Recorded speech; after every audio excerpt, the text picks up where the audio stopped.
When I was 2 years old, when I was dedicated to the cause of Lucifer, I was at that point a seventh generation witch.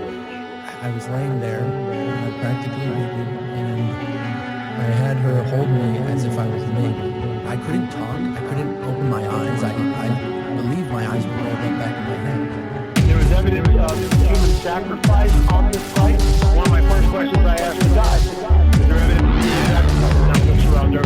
Yes. We found the man with his fingers like who was a Richard Zachary. And it started to come down the stairs and there was disgusting smell. And at that point, that basically said, do you know what they did to us? And that's when I fled that home.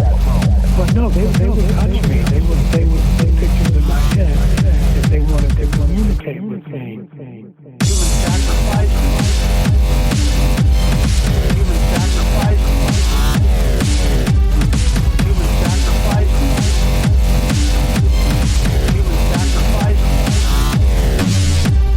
Implants are real, okay? You know, we've got them on X-ray, we've got them on CAT scan, we've got them on the Gauss meter, which measures magnetic field, 7.5. We've got them on an ultrasound machine. It's right there.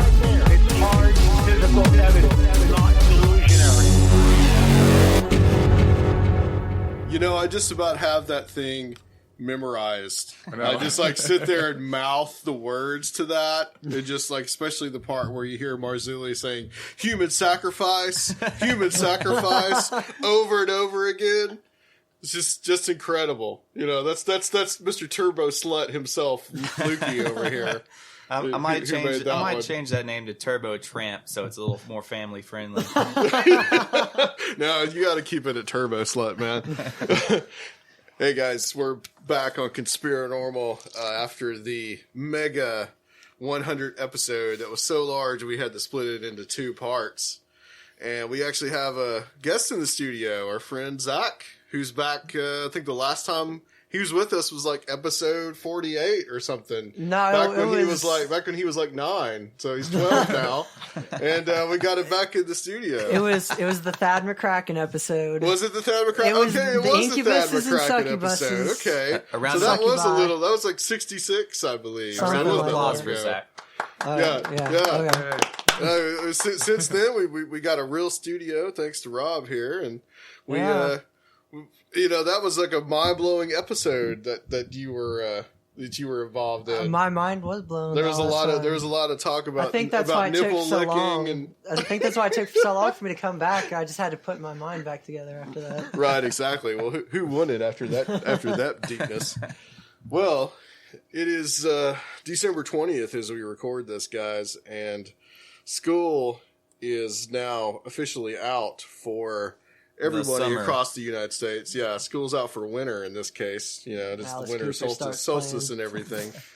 But one Virginia school system got a little bit head start on their winter vacation because on Friday school had to be closed for a certain reason. And Rob, if you can pull up that little sound clip that I put on, you guys listen to this. Everybody else listen to it. Thank you, Jesus. Be here with us tonight. Kimberly Herndon says she felt her rights as a parent had been violated when her 9th grade son came home with this homework assignment. It asked him to copy the Shahada, the Islamic statement of faith, which translates to, "There is no God but Allah, and Muhammad is the messenger of Allah." When asked about her reaction to the assignment, she'll tell you. Shocked that it was sent home, shocked that that was in the school, shocked that it was happening right here in our small town. The assignment says it's meant to give students an idea of the artistic complexity of calligraphy.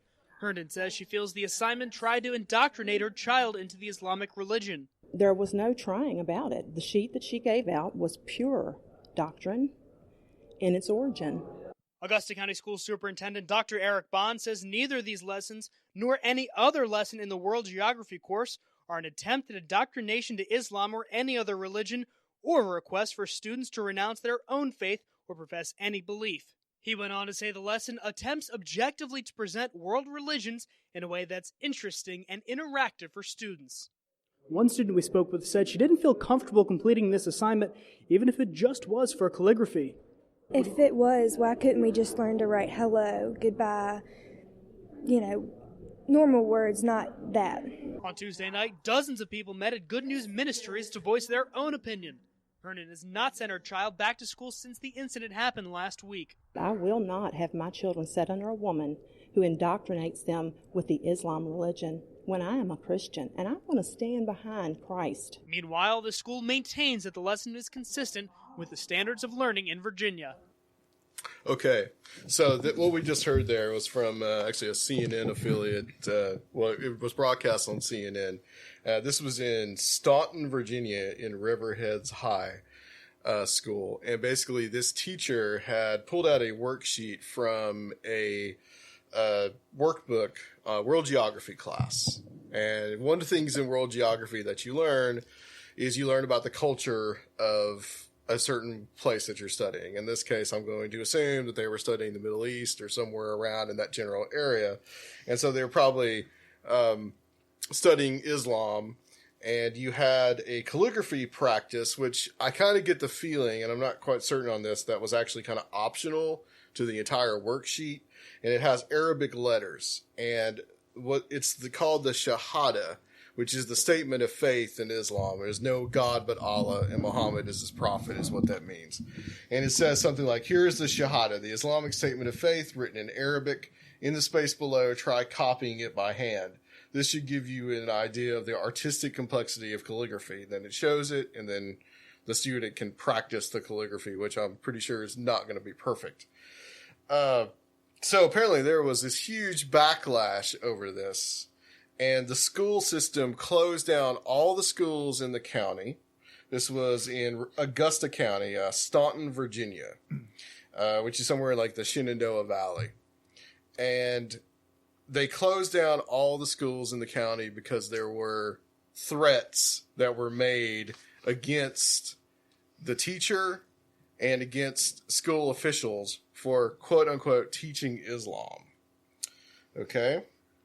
So here's from a Washington Post article, and it goes a little bit into the detail of why they did it. In a statement posted on the district's website, officials said they were concerned about the tone and content of the messages they had received. We regret having to take this action, but we are doing so based on the recommendations of law enforcement and the Augusta County School Board out of an abundance of caution, the statement said. Augusta County Sheriff Randy Fisher said the superintendent and the school board decided to close the 10,000-student school system after district officials and the Riverheads High School teacher who gave the assignment received emails that seemed to increase in volume and vitriol as the week wore on. Most emails and messages assailed the school and the teacher for indoctrinating students in Islam, and some referenced violence generally. Fisher said he saw messages that call for firing the teacher and putting her head on a stake. Photos of beheaded bodies also were sent to the Riverheads principal. In a news release, the superintendent also said people indicated that they were planning protests at school buildings and that some communications posed a risk of harm to school officials. So they actually closed school early. Not that it really matters, considering that it's like the day before the school holidays end anyway. Wow. So this, I guess the hope there is, I guess, where you're going to have this day off, and then you're going to have about 2.5 weeks, up to 3 weeks off, and it should all blow over as the news cycle continues. Just finally, the controversy started when teacher Cheryl Laporte gave students a worksheet that instructed them to try their hand at writing the Shahada. Reached Friday, Laporte declined to comment. Kimberly Herndon, whose son is in the class, that's the woman you hear in the video, posted a photo of the worksheet to her Facebook page this week under the heading "Practicing Calligraphy." The worksheet says, and I already said what it says. The students were never asked to translate the phrase, nor were they instructed to recite it or adopt or pronounce it as a personal belief. School Superintendent Eric Bond wrote in a news release. He noted that students are slated to do similar calligraphy exercises in units about China. I'm utterly disgusted. I can't believe this indoctrination going on. Yeah. Yeah. If you teach Islam, we'll be good Christians and kill you. Put your head on a stake. Okay. All right. One thing I do want to say about that. I don't know about the heads on the stake thing, but the way the article kind of portrays it is images of beheaded bodies or decapitated bodies. That's probably images that that ISIS puts out of after they've beheaded people, and that's probably what is being sent to the school system. Like, if you allow Islam in our schools, then ISIS is going to take over. That's probably what it is. But the school system can't really say that or say what it actually is that they're getting. Dude, at least they actually made it out of America in their geography class. Yeah. Oh, okay. No, this is the thing. That's a pretty good point. This is the thing. All right. Zach, you're still, around in middle school. And, just joking. I'm 20 for those of you listening at home. But, okay. Well, you especially, you just got out of high school a few years ago, right? Yeah, and for Luke, it's been, a little less than 10 years. For me, 10. It's been about 20. 10 years. And Rob, probably, 15 years or so that you've been in high school. Do you remember taking those kind of lessons? Do you remember having lessons in world geography class about Islam, about any of this kind of material? I mean, did you see anything that was overtly threatening about it? And you actually told me something interesting the other night, Zach, about some survey your teacher sent home.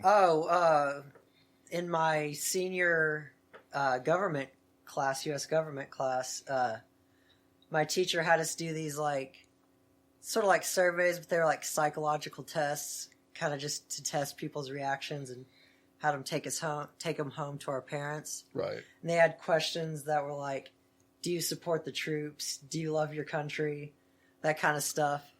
It's a little bizarre. Pretty much every parent that did the thing got mad about it and wrote notes on the surveys when they got sent back, which I think my teacher said pretty much happens every time, especially in Mississippi where I went to high school. Right. Well, here's one thing to address. Are they pushing religion? Are they really pushing any kind of because, we have separation of church and state in this country, right? And that's any church. That's synagogue, mosque, church, whatever. That's any religious institution. So what's the fine line between learning about a religion as part of a culture of an area that you're studying and actually, quote unquote, being indoctrinated in that religion? Well, I don't think it's necessarily important to be taught the beliefs of other religions in school, other than just a general, this is what it's called, this is the name of their religion, this is, the region of the world where that is practiced most heavily, that sort of thing. I don't think there's any reason ever to get into the, the doctrination of it or the, anything outside of that. I gotta disagree with that. Really? Well, if we're talking about basics, well, I think that should be a personal thing that's taught either at home or if you want to teach your kids about it, that's fine. I don't think. Yeah, I don't think it should be taught too in depth, but I didn't really learn about any other cultures in school. If anything, I learned more about Christianity than anything else. Right. Like I said, I went to high school in Mississippi. On a high school level, I can buy that. I could buy that you get the basics in high school because that's really all you need to kind of understand it. But a college level, it would be different. If you're taking a class, if you're taking a class in Islamic studies, you're going to go more in depth into that. Yeah. If I'm taking a class in Russian history, you guys are I might need to understand for Russian Orthodox Church. Like a high school I'm just talking public school. Yeah, I mean, you can learn the basics of it, kind of generally what they believe if you're trying to learn about these other cultures, but well, see, that's kind of what this is, in this worksheet. I mean, there's really nothing that's too convoluted or basic, and I think where people had a problem with it is because it was this statement of faith. It probably was a poor choice, right? Yeah, but and the thing is, it comes from, and also, the teacher just kind of pulled it from. She just pulled it from a workbook. When she she didn't actually make this thing herself. When she made the worksheet, I doubt she even knew what that said. She was like, "Oh, that's a pretty calligraphy," and or it's just like, I need something real quick for the class, something to keep the kids busy. And then all of a sudden, before the Christmas break, we're on this unit about the Middle East right now. It's just like, I really want to know where we draw the fine line between that we need to educate kids about, we should educate kids about other cultures, and then this balance it with the church and state separation issue, and then also balance it with this irrational fear of that other culture. I think that there should be like a suicide bombing 101 in high school. But you always get that kind of stuff though. I see that kind of stuff in like WorldNet Daily and all these kind of more conservative leaning websites that are based in kind of like right wing Christianity, and they're always just like, they're teaching our kids to bow to Allah, and they're wearing the hijab in class and all this kind of stuff, and it's just like, it seems like it's just to the point of just ridiculousness. And it's just like, I just really want to know, where do you balance this? And then also too, this teacher can't just do her job without everybody, and just put something that is just kind of basically innocent without it just causing this huge stench in this community. Had it been Judaism, had you been learning about the Torah or the Talmud or something like that, do you think they would have made us think about it? Do you think they would have made us think about it if it was the Bhagavad Gita? Trying to make our kids Jewish. Right. Do you think they would have made us think about that? Jews are cool. They're not trying to bomb America right now. Right now is the key word. Right now. But them evil some bitches gonna catch on. We got our eyes on them. But no, is it because it's Islam? Is it because San Bernardino and all this other stuff that has happened? It is. And then Trump's rhetoric that's going on. I think to some degree kids should be educated about Islam, in some way. Maybe not like all of it, but at least to where they can understand, some of it and help get rid of some of the ignorance that surrounds. That's absolutely true. And if you want to take it from the from the point of view of Islam is bad, and they're all out to get us and they're all out to kill us, which I'm not taking that point of view, and I don't think anybody in this room is taking that point of view. But if you want to take it from there, you can at least say, well, then wouldn't you want to know your enemy? Wouldn't you want to learn about him? Exactly. No, I just want them dead. Well, that's the attitude, isn't it? Yeah. And then also, here's another aspect of this too. You hear that lady on this Herndon lady talking about, I just want to do what's right for Jesus. Look, guys, everybody, y'all know I'm a Christian, but it's like you look at something like that, and it's like, that is the attitude of, well, I don't want them knowing about your religion, but my religion's okay. The higher, they don't the care about to God. Right? They don't care about the separation of church and state. They'll use that argument. To say that, Islam should not be taught in school, but Christianity, that's okay. Well, yeah, because we're a Christian nation. Yeah. That's the argument. All right, I think we're dwelling too much. And one more thing I want to say is that we had we had this pastor here, actually in our area here where we live, got on Facebook and was making the same kind of, it was about a worksheet again. And he tried to make this big stink about, was it, actually, I think it's the school that one of your kids go to, Rob. Figures. That they were having this worksheet, and it was indoctrinating them with Islam. I saw this a couple of days ago, and it's just something that I really just want to kind of, just try to understand the mentality of this, or even if there is. Because you got on Facebook, everybody, it's either pro or con, right? It's either that we need to defend America for God, and then you got the other people on the other side saying you're just a bunch of ignorant morons. No, I'd like to understand what the hell is going on. It's kind of the same mass hysteria that happened in America in the 40s with the Japanese, Germany in the 40s with the Jews, Salem in the 1600s. Yeah. And is it also anti-intellectualism too?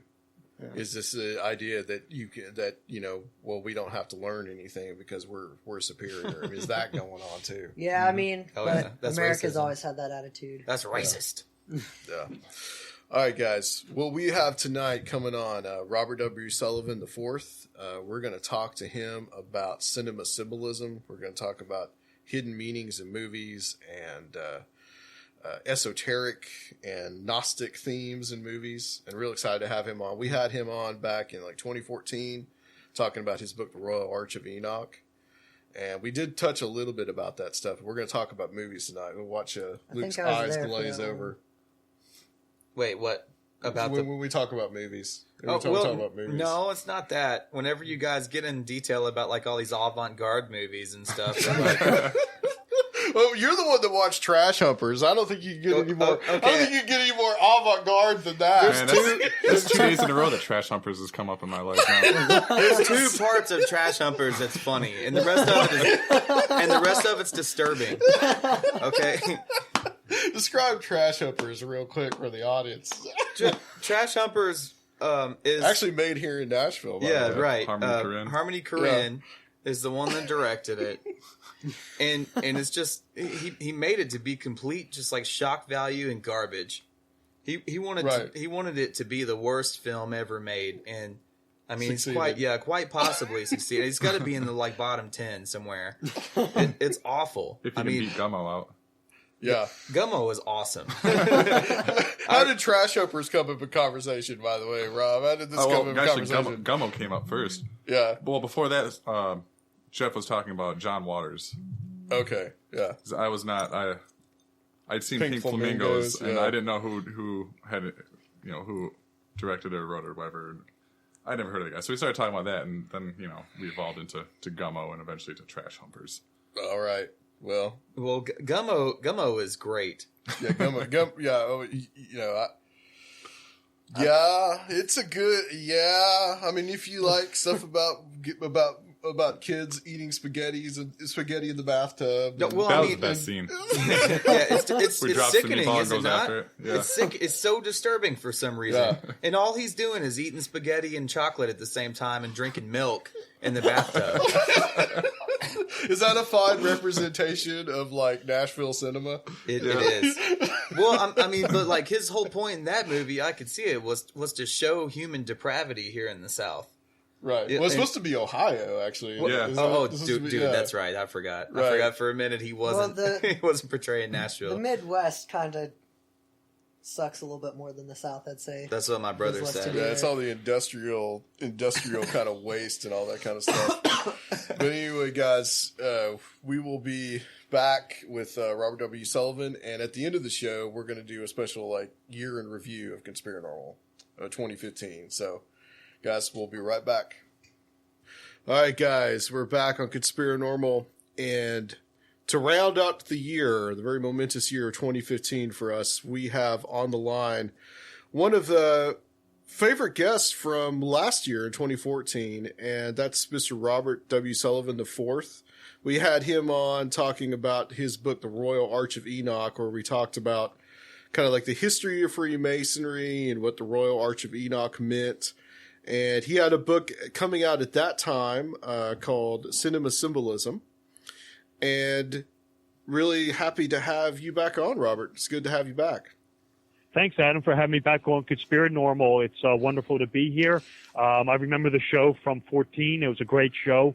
And I appreciate you having me back on for Cinema Symbolism. Much appreciated, and looking forward to the conversation. Absolutely. Thank you, sir. I want to ask you, before we kind of get into the movies and kind of analyzing them, and I want to talk about how you kind of got interested in studying kind of the esoteric symbolism in movies. And obviously you are a Freemason, so I can see how you would be interested in the esotericism. But and how does that kind of relate, this research kind of relate to your previous book, which is about the Royal Arch of Enoch? Yeah, absolutely. when I was doing Royal Arch of Enoch, which was a product of 20 years of researching like the occult, mysticism, comparative religion, astrology, when I was finishing Royal Arch of Enoch, I wanted to bring the book up to the 20th century.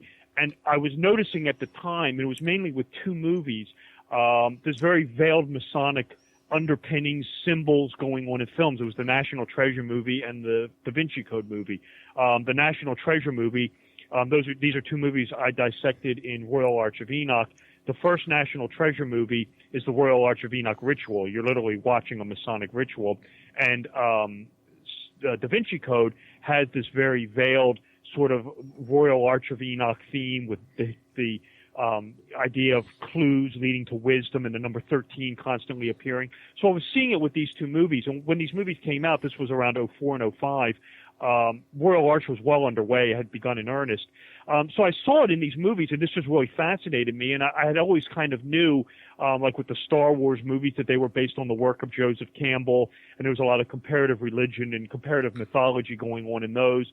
And the Matrix movies, I just from my study, I knew were Gnostic films in general. So this was something that had just always interested me. And when I was doing Royal Arch, I finished the Royal Arch of Enoch book just talking about some. I left it to Freemasonry. I didn't go beyond Freemasonry. I basically did Masonic symbolism in certain movies, solar symbolism in certain movies. But nevertheless, it was a subject matter that interested me, and I wanted to keep talking about it. Naturally, Royal Arch of Enoch couldn't go on forever. It was a 700-page book at that point in time. I ended it just delving into these movies like National Treasure, Da Vinci Code, being there, which is a solar allegory, Excalibur, the old John Borman King Arthur movie, which is a solar allegory. Right, but that's one of my favorite movies, by the way. Oh yeah, absolutely, absolutely. It is mine too. I love that film. At any rate, when I got done Royal Arch, I just continued. It's sort of like a continuation of that chapter where I just was talking about these very veiled, esoteric, mythological themes going on in popular movies. And out came cinema symbolism. I only dissected and took on movies that I was 100% certain this material was being presented in. If I wasn't sure, or I didn't see it, I didn't do it. And I only dissected it in a contextual basis, meaning I had to determine first what this movie was contextually telling me exoterically, and then once that was determined, the hidden emblems and the hidden themes became much more recognizable on screen.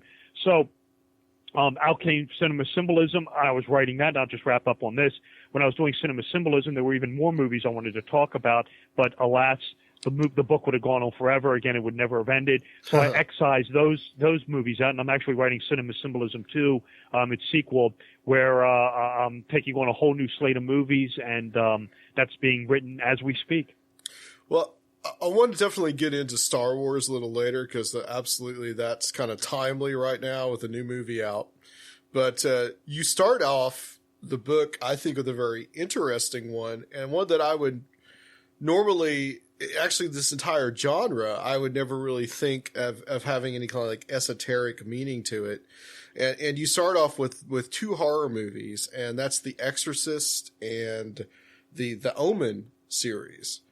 And you kind of look at those as kind of having a lot of like solar symbolism in these movies.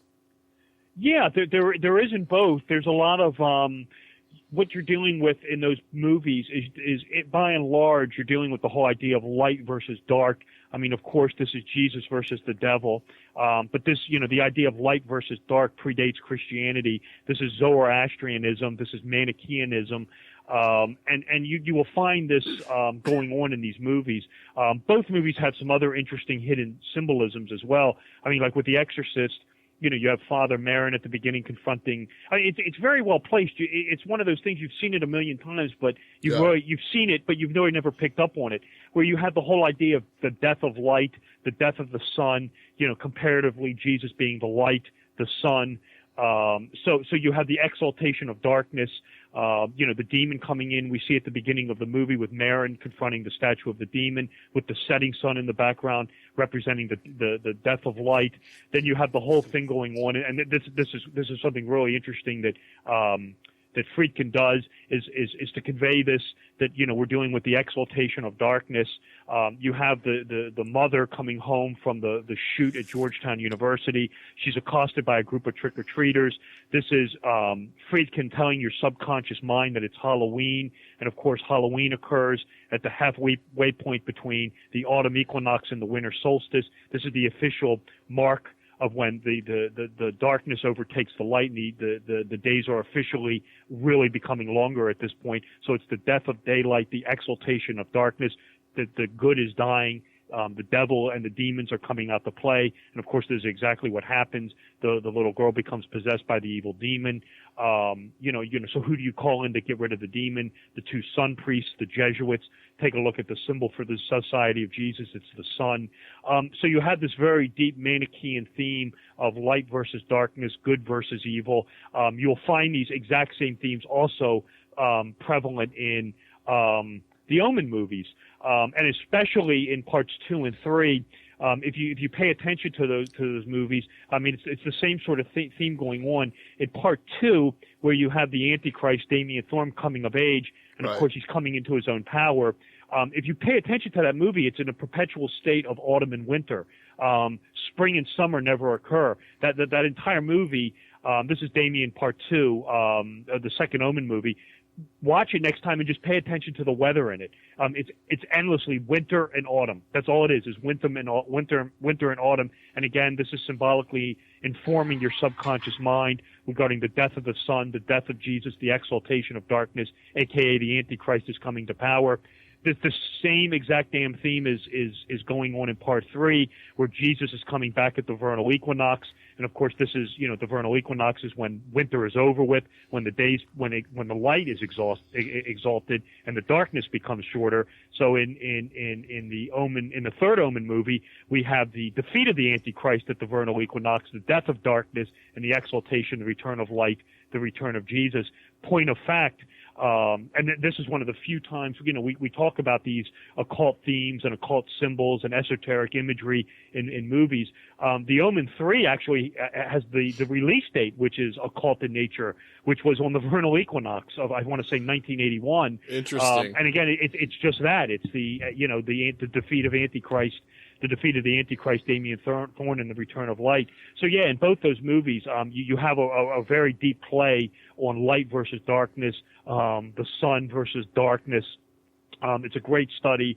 I'm just skimming over it, but it's two. Those are great movies, and they're definitely ones that when you deal with religious films, you will generally find this whole play with light versus dark, the sun, things of that nature going on, and it's a great study.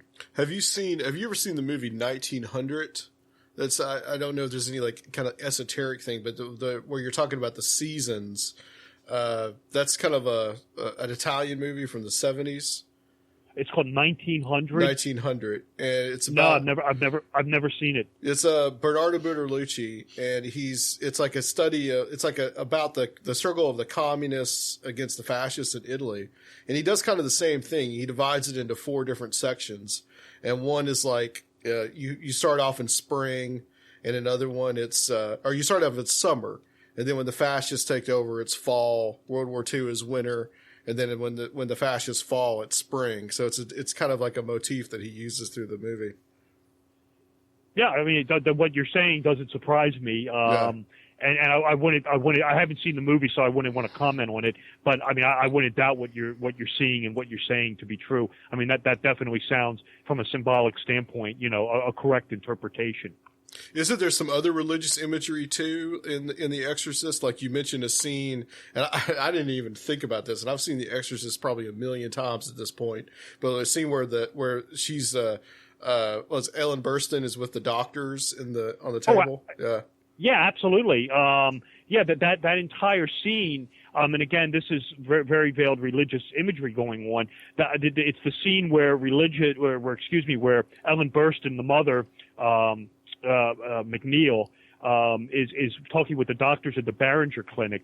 If you pay attention to that scene, that scene is the replication of Da Vinci's Last Supper painting, where you have Burstyn, Chris McNeil at the head of the table, Christ all but the same name. And then you have the division of the doctors. She's surrounded by 12 doctors in the 4 groups of 3. And again, the idea is what this imagery is implanting in your head is this is when the doctors tell her that they don't know what's wrong with the little girl and that a spiritual cure is needed. So you have this very, iconic Last Supper painting by Da Vinci being symbolically played out on the screen with Chris at the head of the table, surrounded by the 12 doctors. It's a play on the Da Vinci's Last Supper painting. And of course, this is when they tell her that a Christian exorcism is needed to remedy the daughter. And it's very interesting. At one point they say, she accuses them of being, it's like a voodoo doctor, or this is some sort of voodoo. And she says something to the effect of, 88 doctors here, and no one can explain this to me. And it's interesting that of all the numbers she would pick is the number 88, because in Greek gematria, 888 is actually the number for Jesus Christ. So that's another interesting Christ reference there. With Chris McNeil. Yeah, but it's exactly right. It's that scene with the Last Supper is important because that's when Chris and the doctors inform her that a Christian spiritual cure is what's going to save the little girl. So of course Friedkin puts up there the Last Supper painting and implants that in your subconscious mind. Again, very, very, very esoteric imagery in The Exorcist. And there's also the part where Damien Karras is. He's like you said, he's kind of rising from he's coming up the subway platform, and you see the number 33 behind him.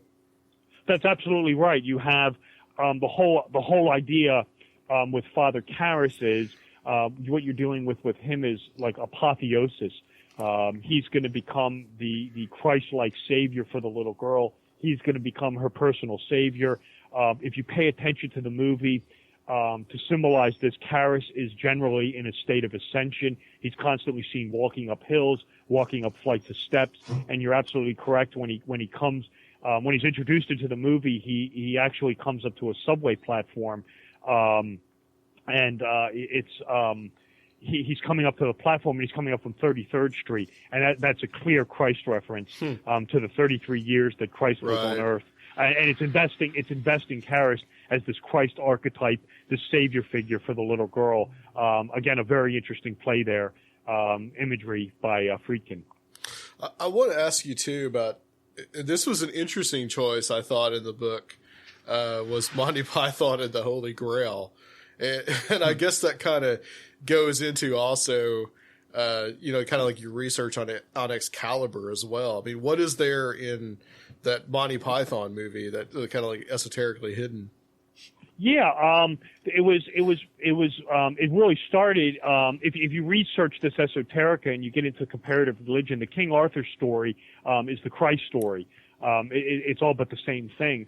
And if you really want to see these astrological solar symbolism, take a look at the Excalibur movie. That's by far and away the best King Arthur movie to see the entire solar astrological symbolism of the King Arthur legend.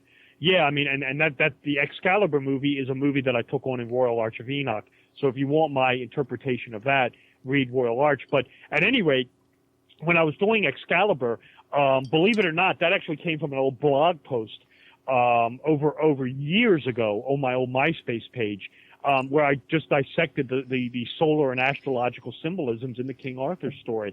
And as points, I just pointed it out in Monty Python and the Holy Grail, which of course is King Arthur, and Excalibur. Granted, it's better seen in Excalibur. And I didn't want to put the Monty Python material in Royal Arch. It just wasn't appropriate. So I put I did Monty Python and the Holy Grail, which again is the King Arthur story, in Cinema Symbolism. And it's the whole thing where King Arthur is the sun. The Knights of the Round Table are the 12 houses of the Zodiac. Generally depicted in the author story, there's 12 knights symbolizing the 12 houses, or alternatively 24 knights symbolizing the 12 houses of the Zodiac in their diurnal and nocturnal phases. And again, you have with Python, you have people like Terry Gilliam, who is very, very well familiar with comparative religion, Gnosticism, esoterica, you can take a look at Brazil, 12 Monkeys, right. Some of his other movies. But I mean, just right from the get-go, I mean, with King Arthur and Holy Grail, you have, just take a look at Graham Chapman and Patsy. Look no further than the emblem on their tunics and their flag to symbolize what they symbolize. And of course, the symbol is the sun. You have some very unique astrological symbolisms going on in that movie. It plays out a little differently because it is a comedy. But I say in the book, just being the Arthurian legend and the fact that Arthur is a solar allegory, it kind of rubs off in Holy Grail. And I like the bit where they come out of the Tomb of Winter and they're greeted by Tim, who of course wears the ram's horns of Aries and is fire obsessed. And Aries is a fire sign. Then leads them to the little cave with the rabbit. And again, this has to do with the bunny being the symbol of the vernal equinox and the rabbit moon and things like that. So there's a great study going on with the King Arthur legend, and the whole story, the whole Arthurian legend is just overloaded with astrological motifs and solar motifs.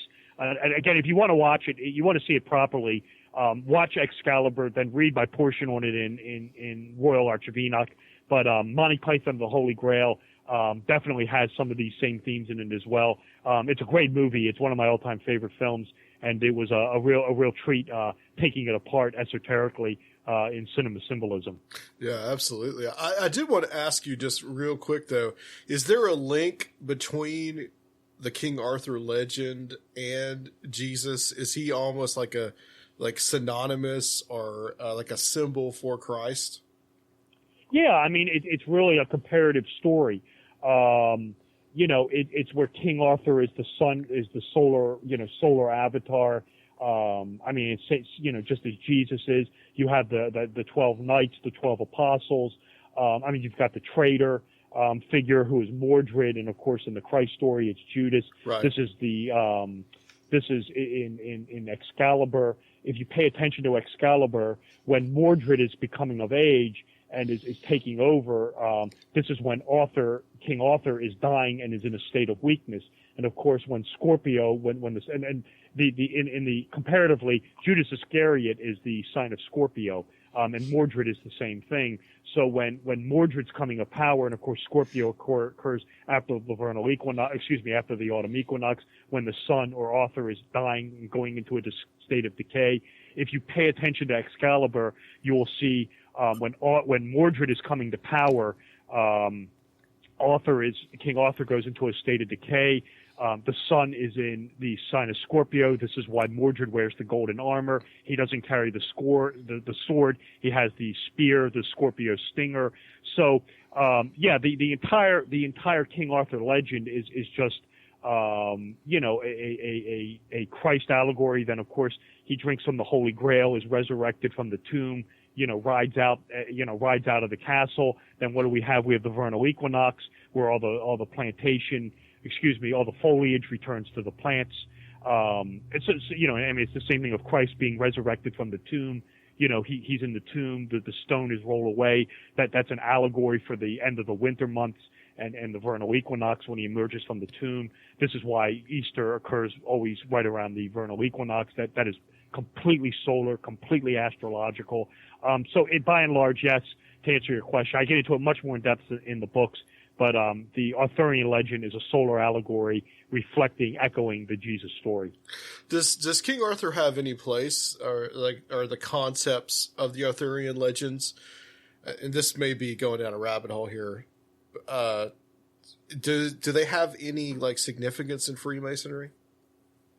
I would say the nexus you are looking for is I wouldn't say it's comparative. The whole King Arthur story never really turns up in Freemasonry, but what you're looking for is it's comparative again, and this is why I put the movie on in Royal Arch. It's the same thing that's going on in the Third Degree Ritual. It's the death and resurrection of the Sun Man, the Solar Messiah. In the Masonic Third Degree Ritual, it's Hiram Abiff who is killed and resurrected. It's parodying this whole notion of Christianity, of the Arthurian legend. It's the death and resurrection of the sun. Only in Masonry, it's the death and resurrection of Hiram Abiff. So comparatively, it's the same. They just have different names on the characters. I mean, and it's the same thing. I mean, just real quick, Hiram Abiff is killed. He's resurrected. 12 Fellowcraft go looking for the body. The 12 Fellowcraft are again representation of the 12 houses of the zodiac. So it's a comparative symbolic study of the third degree Masonic ritual, which is a solar allegory, echoing Christianity, which is a solar allegory. We're echoing the Arthurian legend, which is again a solar allegory. Yeah, it's interesting how all that kind of revolves around astronomy, the movement of the earth, the seasons, the sun and the moon. The gods also kind of revolve around that as well. It's really fascinating.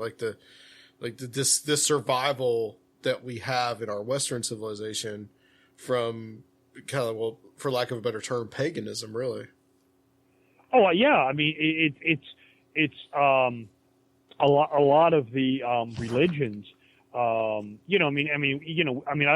With Freemasonry, I mean, the whole Hiram Abiff story is a retelling of the Osirian story from Egypt, where Osiris is killed and resurrected by his virgin wife Isis, who possesses the secret name.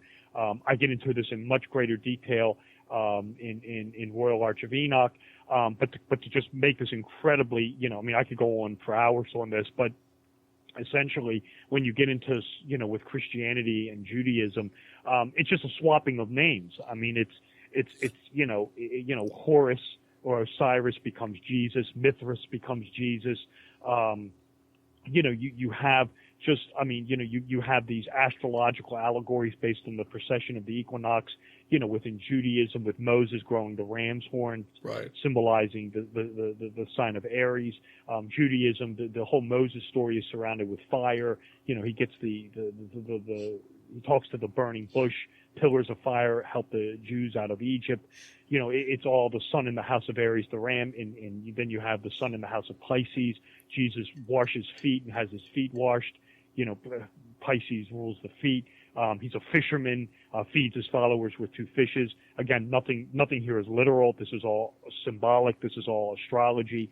And it's just a retelling of the same story based on these astrological solar motions of the universe. And it's really the pagan religion just with new names on it. I mean, even Christmas, which is coming up right now. Right. I mean, this is just a celebration of the old winter solstice. You could call it Christmas, you could call it Hanukkah, you can call it Kwanzaa, you can call it whatever the hell you want to. It's the celebration of the winter solstice where the sun has reached the lowest point in the northern hemisphere, and now the days start to get longer, and it's a celebration of the sun, of the days starting to get longer again. That's what Christmas is. It has nothing to do with the birth of Jesus. This has been well documented by numerous scholars. It's just the old celebration of the winter solstice, which was adopted by the Western Church and just identified with the birth of Jesus. But it's the celebration of the newly born annual sun, when the sun begins to again increase. The daylight begins to increase again, and ultimately, reaches equal point at the vernal equinox, and then on its way to the summer solstice when the daylight has fully overtaken the night. Yeah, it's Christianity, all it did was really, it took these holidays that were already established throughout the Roman Empire, and it just stamped its own names on these festivals that had already existed.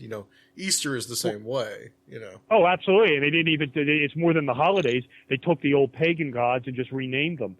You took Mithras, Horus, Atticus, Attis, and just renamed them Jesus. You call the sun Jesus, you call, the sun Horus, you can call the sun Mithras, you can call the sun Osiris. It's all the exact same thing. You call the sun Luke Skywalker, you can call the sun Harry Potter. Right. It's the same story. Right. Instead of the Virgin Isis, it's the Virgin Mary.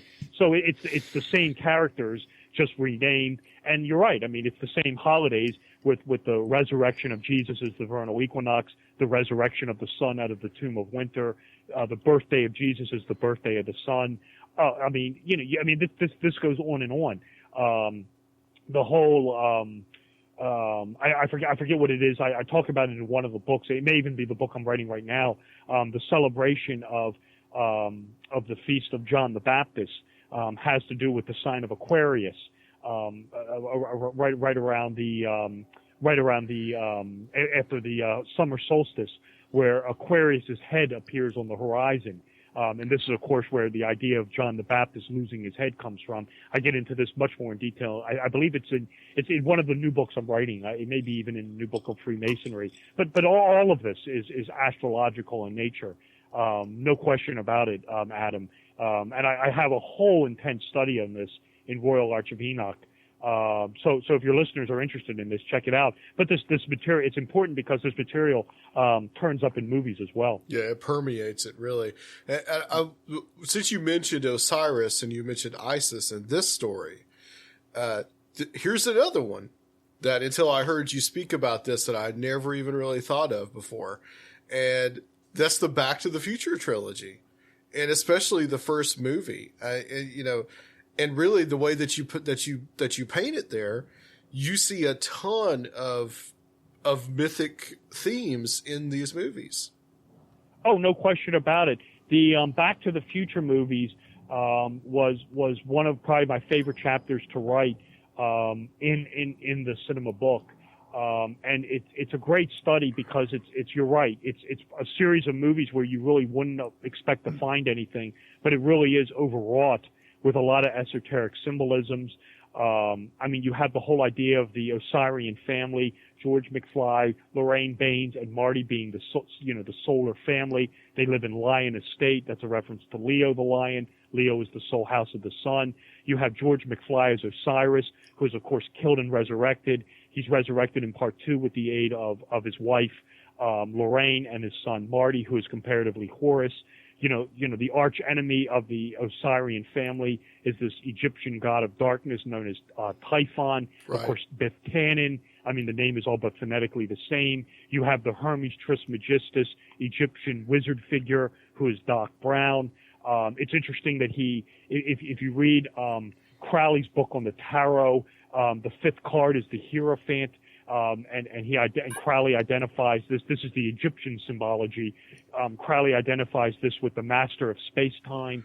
And it's interesting that, Brown discovers time travel on November 5th, 1955. So we have the number 5 coming in. We have the whole idea of Marty as Apollo or Horus driving the sun chariot, which is the DeLorean. We have to invest this with solar energy. So in order to activate it, the lightning strikes the clock tower at 10:04. That's an esoteric reference to the date of October 4th, which is the 277th date on the solar calendar, which means there are 88 days left in the year. This is why the DeLorean or the sun chariot has to reach 88 miles an hour to deliver Horus or Marty back to 1985. I go into it much more in depth in the book, but yeah, a lot of comparative religion in the Back to the Future movies. It carries over into parts 2 and 3 as well. But just a ton going on in those movies. And I agree with you, Adam. Those are a set of movies which I was so happy to write about and take on because it's a series of movies where I've seen them a million times, and you just think it's an adventure. But there is just Zemeckis and Spielberg just do a fantastic job of embedding so much esoteric imagery in those movies. And you realize it again. That's one where you're beyond the coincidence level. If you saw this once or twice, you think, oh, okay, maybe it's just by happenstance. But those movies are just so overloaded with so much esoteric imagery and symbolism. And again, it was just a great study, and I was just real happy with the way they came out in the book. Well, let me ask you, do you think that, and this will kind of go into our Star Wars discussion about George Lucas, but do you think that these mythology themes, that these are purposely put in, or is it kind of more of a subconscious kind of level? That's kind of what I was going to ask. Before you described the Back to the Future thing, anyways, I was thinking that I was going to believe it was more of a, archetypical characters and themes and stuff. But there seems to be so much depth, like you said, that it's beyond the coincidence line. Yeah, I think it's a combination.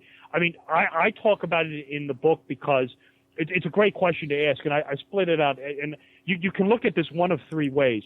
You can look at it that's an intentionally placed. I believe that's the case most of the time. I mean, I believe that's the case clearly with Star Wars. No question, the Matrix movies. I believe it's the case in the movies like Black Swan, Back to the Future. But then you have to ask yourself, can this stuff be appearing by or is it a coincidence? I don't buy that either. So then you have to ask yourself, is it appearing?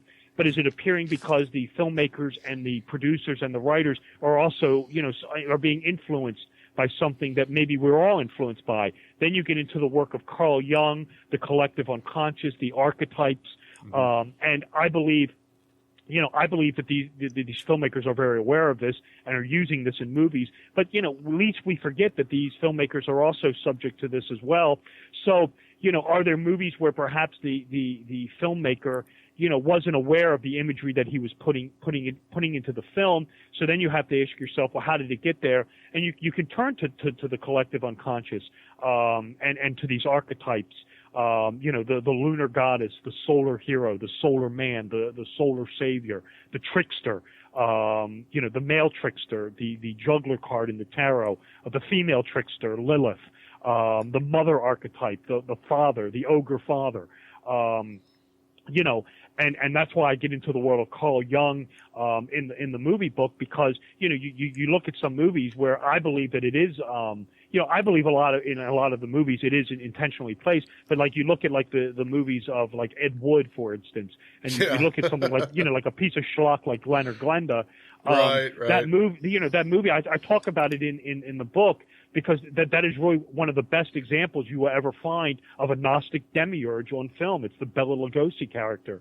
That is just, the god of the material world who pulls the strings of the humans to make them hop, skip, and jump to his will. I mean, if there is ever a Gnostic demiurge on film, it is Bela Lugosi's puppet master in Glenn or Glenda. Now, look, I've read a ton of books on Ed Wood. I've seen all his movies. I know damn well Ed Wood didn't know the first damn thing about a Gnostic demiurge. I'm sure if you got into a time machine and went back to 1953 and went up to Ed Wood and said, hey, why did you cast Bela Lugosi as a Gnostic demiurge, as a Manichaean demiurge, he wouldn't know what the hell you're talking about. So then how do you explain this? And again, I think the answer can be found in that instance in the world of Carl Jung, in the archetypes, in the collective unconscious. But when it comes to movies like Star Wars, Back to the Future, Black Swan, The Matrix especially, I am 100% convinced this material is placed in there intentionally. I have no doubt about it. Sure. And I applaud you for being able to sit through all of Ed Wood's movies, because I've only been able to get through Plan 9 from Outer Space. That's the only one. I like the Ed Wood movies. They are campy. They're entertaining. They're entertaining, but not for the way Wood intended them to be. They try so hard. Yeah. I won't go belabor this, but they try so hard to make these overarching statements about society and these important themes, and the actors try so hard, and they just fall flat on their face, and they're hilarious, and they're fun to watch. But again, not for the reasons that Ed Wood intended them to be. Yeah, one of my favorite movies is Tim Burton's movie about Ed Wood. It's so good, the way that he does it, and he gives it that feel that is of an Ed Wood movie. One that I really wanted to ask you about, and this one is kind of like, it goes to, I believe, 2 levels, and that is The Wizard of Oz. And you have a very kind of a political allegory in Wizard of Oz, which I'd like you to explain.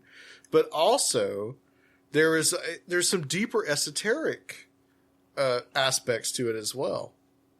Oh, absolutely. There's actually 3 levels. There's also the profane level, which is just about a little girl goes to a magical land and has an adventure, goes home, end of story. This is what you would call your profane explanation. The guy who wrote the story, The Wizard of Oz, L. Frank Baum, was a member of Madame Blavatsky's Theosophy movement. Right. So let's just end any speculation right there that this isn't intentionally done. And it is. Bram Stoker, the guy who wrote the Dracula story, was a member of the Hermetic Order of the Golden Dawn. And Dracula has some esoteric themes in it as well. So, when these guys are members of these orders, don't be surprised when this stuff turns up in their work. Sure. But yeah, you're absolutely right, Adam. When you're dealing with Wizard of Oz, you have this political allegory. This one, to be honest, is somewhat more commonly known. It's really a retelling of the political, socio-economic scene of the United States from around 1895, 1896 to 1900, Right. where the Wizard of Oz is President William McKinley. The Yellow Brick Road is the gold standard, which leads to Emerald City. Emerald City is paper money. So you have the whole thing of the gold standard being used to back and finance greenback paper money. In the book, the slippers are silver, so it's silver walking on gold. This was symbolizing something called the Free Silver Movement, which is the same sort of thing as the gold standard. It was an attempt to use silver to back paper money. You have the whole idea of the farm being whisked away by a tornado. There was a massive depression in 1896. The tornado symbolizes foreclosure. You have the American farmer who is Scarecrow. You have the American laborer who is Tin Man. He is immobile. Again, in 1896, depression laid off laborers left and right. He's immobile, suffering unemployment. He has to be oiled up to get him back to work, to get him moving again. This is representing the oil companies such as Rockefeller Standard Oil, which put the American laborer back to work. You have the Cowardly Lion as a representation of Eugene Debs or Williams Jennings Bryan, who was McKinley's socialist. Bryan was his Democratic challenger. Eugene Debs was his socialist challenger. Right. They will all bark, no bite. So you have you have the Cowardly Lion, who is meaningless. Exactly that, just a meaningless, hot air challenger. You have the two little dancing guilds, the Lollipop Guild representing the budgeting unionized labor movement, the Lullaby League. They're sleeping yet waking up. This is the women's suffrage movement. So with Wizard of Oz, you have this very political allegory, but then you also have, on a deeper level, this sort of what I call in the book, initiation into the mysteries, Gnostic awakening, Gnostic epiphany, Gnostic revelation, where you have Dorothy Gale being swept away to this magical land. She goes up the ladder of Mithras, up the winding staircase of King Solomon's middle chamber, which is the tornado, to go to this magical land. This is paralleled in in Alice in Wonderland. It's the same story, only she goes down the rabbit hole to experience this magical land. According to Blavatsky, you have to be initiated into the mysteries. You have to have intelligence, fortitude, and courage. This is why Dorothy's three sojourners are seeking a brain, a heart, and courage, or fortitude. You have her walking on the golden path of religion, which leads to the false messiah, the demiurge, the false god of Gnosticism. And part of Gnosticism was the whole idea that the god of the Abrahamic faiths was the demiurge, this lesser god, the god of the material world. So you have her walking on the golden path of religion. It leads to the false messiah. It's the little man behind the curtain who's basically using fear and intimidation to scare his worshipper, to scare the populace into worshiping him. And you have the whole idea of Dorothy, receiving gnosis, receiving epiphany, which for her is there's no place like home. And she finally returns home, and of course no one understands her mystical journey, no one understands her Gnostic revelation, but she's better off because of it. So you have this initiation into the Gnostic mysteries, and then you also have the whole idea, this is really interesting, with the two good witches who want to help Dorothy on her journey of revelation. They're of the north and south. This is because one moves up the ladder of wisdom to receive gnosis. The two women who oppose her, one's killed off right away, are the east and west. You don't receive revelation, you don't receive wisdom by moving left and right. That's symbolizing stagnation. So the two evil women, the two women who use the left-hand path magic, they're of the east and west. The two white magicians, the two women who use the white magic, they're of the north and south, symbolizing ascension on the ladder of wisdom, the ladder of Minerva, the ladder of Mithras, the winding staircase.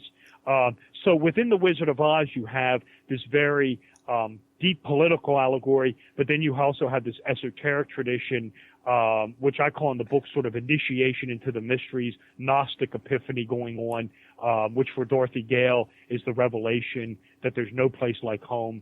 And again, she realizes this, is carted off back home, and is much more smarter than the quote-unquote profane masses who don't understand her journey. They kind of make fun of it, but in the end, she's wiser off and knows she's smarter than them at that point.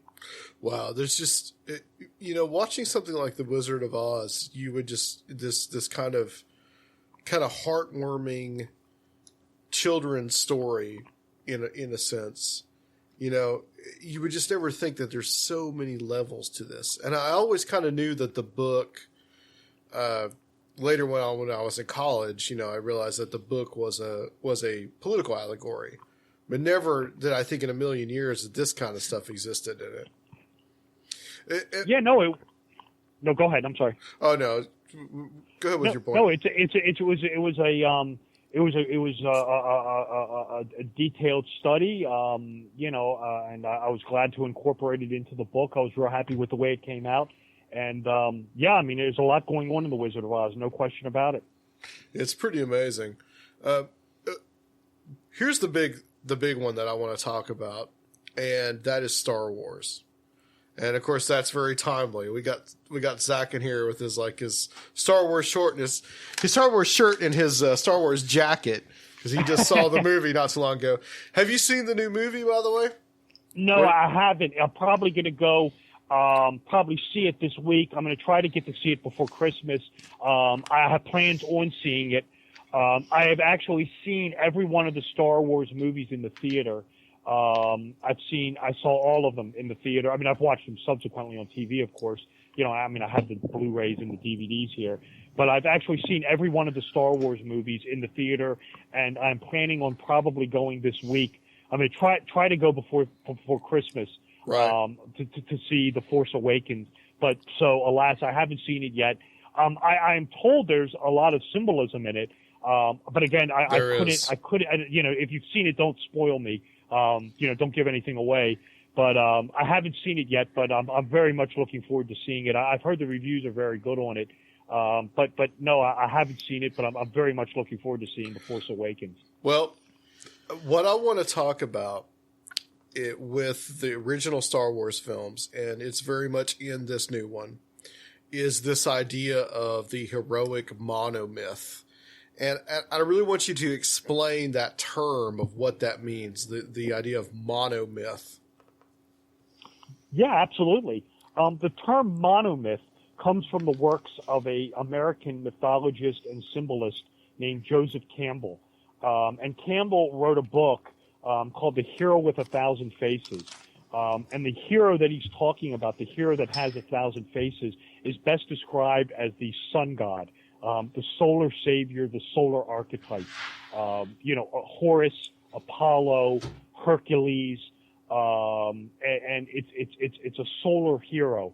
And his journey has certain things that are unique to it and that are inescapable, according to Campbell. And you will find these elements and these components turning up in the original Star Wars movies. These are episodes 4, 5, and 6.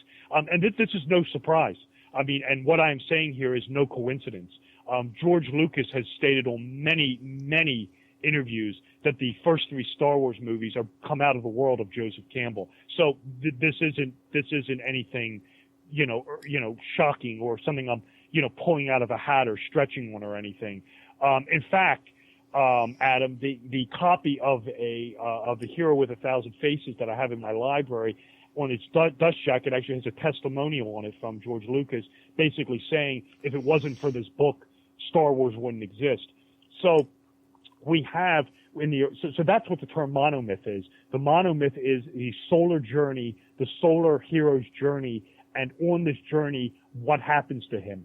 And according to Campbell, there are certain things that are inescapable that happen to him on this solar journey. And you will find these components, these elements turning up in the Star Wars movies. You will find them turning up in the Harry Potter stories. Some movies have more than others. Some leave some out. Some bend them around a little bit. But by and large, a lot of them are there. Of course, directors and writers and producers have leeway to interpret this numerous ways. We always have to bear that in mind. But by and large, you will find these components in the Star Wars movies. You will find them in the Harry Potter films. You will find them in the Lord of the Rings movies. You will find them in the Matrix movies. The same themes occurring over and over again, and it's because the hero is a solar savior. He is a figure who is plucked out of the general populace, who is sent on a spiritual quest mission, like Jesus, to defeat some dark evil lord of some kind.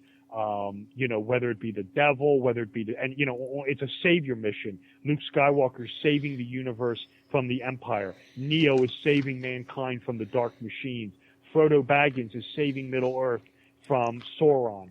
Harry Potter is saving the wizarding world from Voldemort. It's the same thing. Jesus is saving mankind from the devil, and promising everlasting life. Same story, repackaged with different names. And Lord of the Rings, Star Wars, in Matrix, these are movies I took on in Cinema Symbolism. But that in a nutshell is what the Joseph Campbell monomyth is and what the term monomyth means. Right.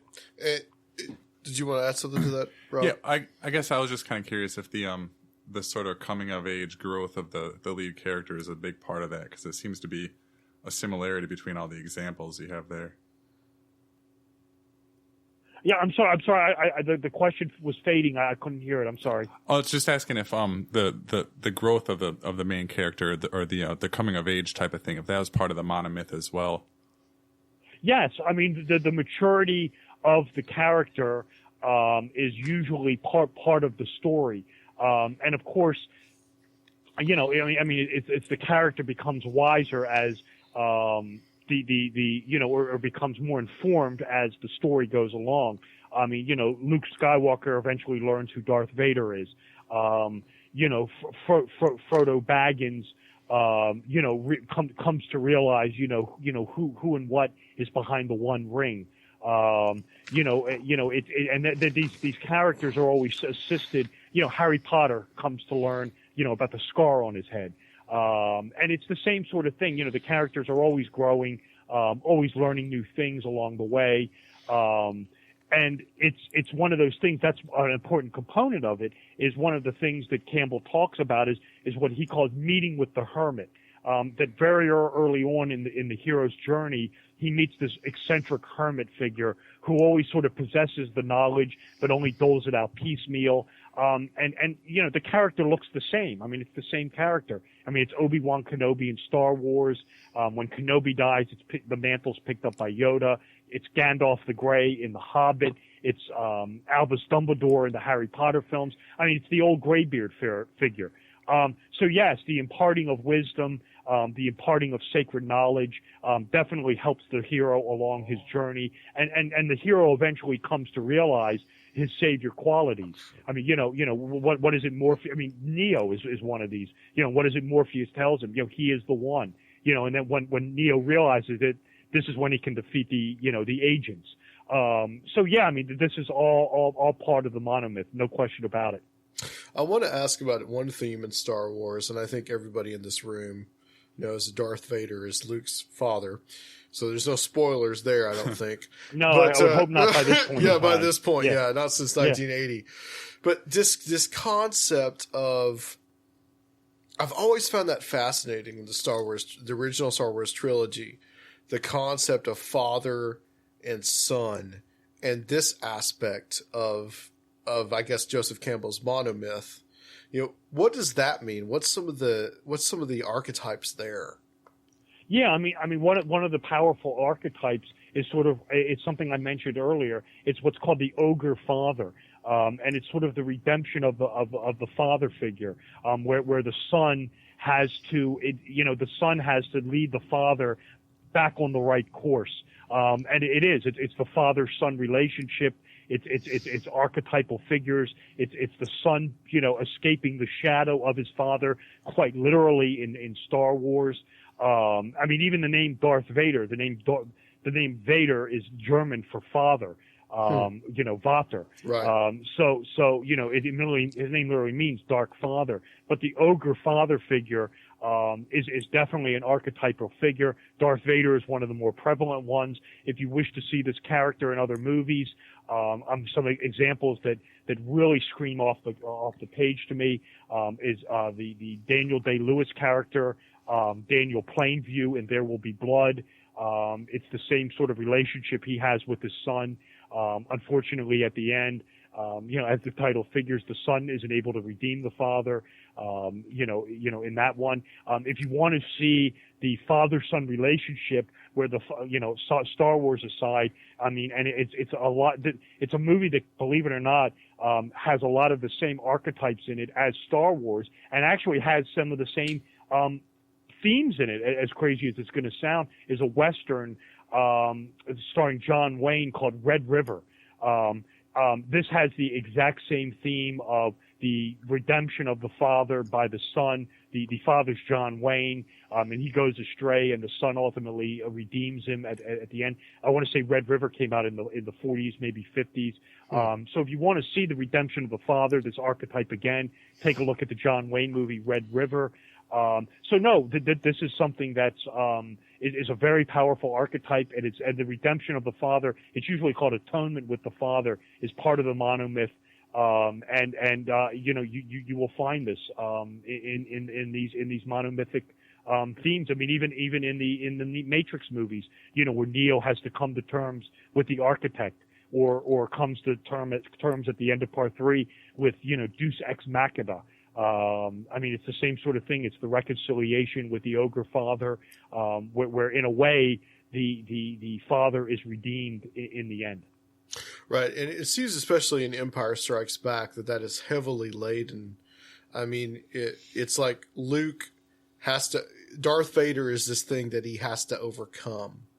And then at the end, he finds out Darth Vader is his father. And there's some very deep levels of meaning there. Yeah, absolutely. I mean, it's the redemption of the father, and it's usually the redemption usually occurs in a way that is not expected. Like for example, in Jedi, Luke redeems the father not by killing him or not by turning to the dark side, but he does something that neither Darth Vader or the Emperor anticipate, and that is he turns Vader back to the good side. And it's right. It's the same thing in the Matrix. Neo convinces the machines to kill Agent Smith, something that Agent Smith doesn't anticipate. And it's the same thing with Harry Potter.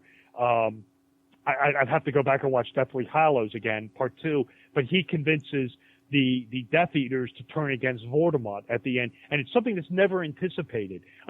Sauron is the same thing. He never figures that a little hobbit is going to sneak into Mordor and toss the ring into Mount Doom. The evil figure is always outwitted by the hero in the way that he anticipates, that the villain anticipates everything but the way that ultimately undoes him. And that's another theme in all this. But yeah, the Star Wars movies, especially the first 3, right. Especially, when I say, I mean chronologically, especially 4, 5, and 6 really deal with a lot of the monomythic themes of Campbell. But again, this is no surprise. Lucas has talked about this in numerous interviews. Well, without giving anything away about the new movie, about episode 7, that, I saw it last night, and I'd heard some reviews about it, or read some reviews that it was kind of a rehash of. Some people weren't satisfied about it. Some of the critics, because they thought that it was a rehash of the first movie. But as I was watching it, and especially after only have written that part of your book only a week before watching the movie, I kept Joseph Campbell in mind, and the hero monomyth is very evident throughout. And of course you're going to have some of those same themes, because those themes are universal. Right. So it sounds like basically they took the monomythic themes in the Force one and are just rehashing them for episodes 7, 8, and 9 is kind of what it's sounding like. Yeah. Because you have... Yeah, I haven't seen it yet, but I'll keep that in mind when I watch it. Right. Because you have... I think you can tell by the previews and such that you have these younger characters, and then you have these older characters, the characters from the original movies, that are, I guess in that same, like the Hermes Trismegistus characters for the guides for these new characters. So it's very interesting. I understand. Yeah. Yeah, I'll have to check it out. Like I said, I have not seen it yet, but, you figured at some point in time, I mean, and I just kind of figured this, and I haven't seen the movie, so I could be dead wrong here, but you'd figure if they were going to do 7, 8, and 9, that the Luke Skywalker would now be sort of the Kenobi figure. Right. That's the way I would see it. I don't know if I'm right or not. I haven't seen the movie, but I remember watching, when I remember watching episodes 4, 5, and 6, of course, when Luke defeats Vader and burns him, of course, he's standing there and all the ghosts are there. I mean, Luke is clearly the inheritor of the mantle of Yoda and Kenobi. I don't know if it turns out that way, but that's the way it would seem to me at any rate. Right. One of the other movies that I want to ask about, and this is one that I saw a couple of years ago, or about 4 years ago now, was Black Swan. And Aronofsky is probably one of my favorite film directors. And this guy, you talk about whether this is meant or whether it's like subconscious. Aronofsky definitely puts these themes in his movies. Especially in, the movie that he did after Black Swan, which was Noah, which I don't know if you've seen, but Black Swan was very interesting. And you talk about in the book about the dark aspects of the goddess in the book. I thought that was very interesting itself. Yeah, absolutely. I mean, Black Swan, I think, is a real masterpiece. I mean, that movie is just, you have so much going on in that movie. There's so many levels going on in that. When I was writing Cinema Symbolism, the book that's out now, there was a very strong theme of Jungian psychology. It's the conscious ego, the white swan, trying to reconcile the shadow personality, which is the black swan, which is she really can't do it. It's one or the other. And this whole thing is played out with the mirrors. All the characters are introduced through their reflection in a mirror. You have a lot of archetypes in this movie. In fact, they're all archetypes. And again, Jung, talked about archetypes being embedded, being reflections of the Tarot. We have all the Tarot cards in this movie. We have the Natalie Portman character as the Moon reversed. We have Leroy as the devil. We have Winona Ryder as the self-destructive tower card. We have the juggler, which is Mila Kunis, the Lilith character. She's the dark goddess figure, has the dark demonic black tattoo wings on her back, symbolizing this dark trickster goddess Lilith. What I did was, when I was writing Cinema Symbolism, this is like the Wizard of Oz. There are multiple levels going on in Black Swan. When I wrote Cinema Symbolism, I talked about the Jungian aspects of this. I talked about the archetypes of Black Swan, the conscious ego and the shadow, the Tarot, the mirrors. These were themes that I really delved into in Cinema Symbolism. There is also a very deep alchemical theme in Black Swan. In the end, the Nina Sayers character is perfecting alchemy. She's transitioning into this bird-like monstrous creature, yet she's very sexual and very graceful, away from the repressed, virgin character that she is throughout most of the movie. It's an alchemical transition. When I was writing Cinema Symbolism, the alchemical storyline didn't fit in. I can't explain it. It's not like the Wizard of Oz where I could do one and then talk about the other. It just didn't jive. It was something that was like telling the story twice. I just couldn't get it in. So when I was writing the Black Swan portion, I thought, okay, I'll include the archetypes and the subconscious, the conscious ego, the shadow self, the Tarot, some of the mirror imagery. I'll incorporate all this in, but I'm actually writing Cinema Symbolism 2 now, and I'm delving into this entirely different alchemical storyline that is very prevalent in Black Swan as well. But I've never seen Noah, but I know for a fact. Black Swan is one of those movies like the Matrix movies and Star Wars. That material is intentionally placed. No question about it. And especially the alchemical storyline. Aronofsky really nails that out of the park when it comes to symbolic alchemy. I mean, he just nails a grand slam on that. I think Black Swan is a tremendous movie. It is an incredibly dark movie. I don't think people realize how dark that movie is. Yeah, it really is. There are certain themes in that movie that are just really, I mean, that really, you know, I mean, I think of just how dark they are. I mean, you know, I mean, you're looking like at a movie like The Exorcist comes to mind. Just how dark that movie is. And it's a movie that I took on in Cinema Symbolism, and I'm real happy with the way it came out. But again, Adam, there was just so much in that I'm actually doing Black Swan, I guess you want to call it 2.0 in Cinema Symbolism too. But no, I mean, Aronofsky's a master. I mean, he is like a modern day Stanley Kubrick almost. I've never seen Noah. It's on my watch list, but Black Swan is just a symbolic masterpiece. Don't bother seeing Noah. It's terrible. No, actually, Noah, there's a lot in there, and I think a lot of it comes from Kabbalah. Yeah, well, I've been told. I've never seen Noah, but I've heard people talk about it. Apparently, the spin on Noah is that the Jehovah character is presented as a Gnostic demiurge. Is my understanding of it, but I haven't seen it. And the idea is that the Gnostic demiurge is the lesser god, so it's the god. So the god that's trying to wipe out humanity is a sort of, you know, lesser god figure. That's my understanding of it, just from hearing people talk about it. But I have never seen Noah, so I would have to withhold judgment until I've seen it. It's on my watch list. I just haven't gotten around to see it yet. There's also this scene where Anthony Hopkins plays Methuselah, and Russell Crowe, of course, is Noah. And he, to talk to God, to have this vision, to find out what he wants, Methuselah gives him this kind of like ayahuasca-like concoction, and then Noah hallucinates. So it's pretty far from like kind of the mainstream of a biblical kind of movie. So it's interesting. Yeah. I'm surprised they didn't put Enoch in it. They should have had Enoch. If you want to talk to God, talk to Enoch. They should have gone down that road. One I wanted to ask you about that's not in the book, but I believe will be in the second book, is Eyes Wide Shut. And this is one that I just rewatched not too long ago. And it was far more interesting to me than when I watched it like 15 years ago. Yeah, absolutely. Eyes Wide Shut. I know in your email you asked me about Hunger Games and Eyes Wide Shut. Hunger Games is again another slate of movies that is on my to watch list. But I've not watched 1 second of the Hunger Games movies. Eyes Wide Shut's another story.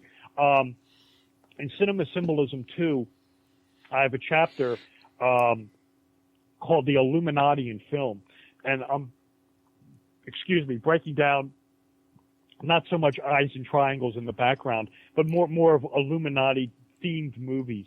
And one of the movies, of course, I'm taking on is Eyes Wide Shut. I mean, this is Stanley Kubrick's last movie. And I really think this is a very important movie. This movie is very symbolic, for starters. And this to me is really the movie where Kubrick, to me, sort of throws down the gauntlet with the audience.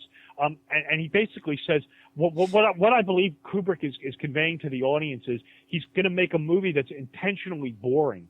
I believe Eyes Wide, I mean, if you watch Eyes Wide Shut through a non-symbolic lens, I think you're going to be bored with it. I mean, this was the criticism of the movie. It's boring. Right. Which is what I thought the first time I saw it. I thought, this is terrible. Right. But if you watch the movie symbolically, it's much more interesting and it's much more cool to watch. So, I believe that was intentionally done by Kubrick, because I mean, if you watch a movie like The Shining, I mean, that damn thing is just overloaded with esoteric symbolism. And I think Kubrick with Eyes Wide Shut is saying, you know, look, audience, if you don't watch this movie symbolically, I mean, it's like he's trying to teach you a lesson. I'm going to bore you to tears unless you watch this damn movie symbolically. And of course, we have, he likes the movie very much like a movie he made in the 1970s called Barry Lyndon. The movie is very much lit just like Barry Lyndon. But of course, you have this whole idea with this, and I'll get into this briefly. I don't want to give too much away because it is in Cinema Symbolism too. Right. But I don't mind you asking me about it.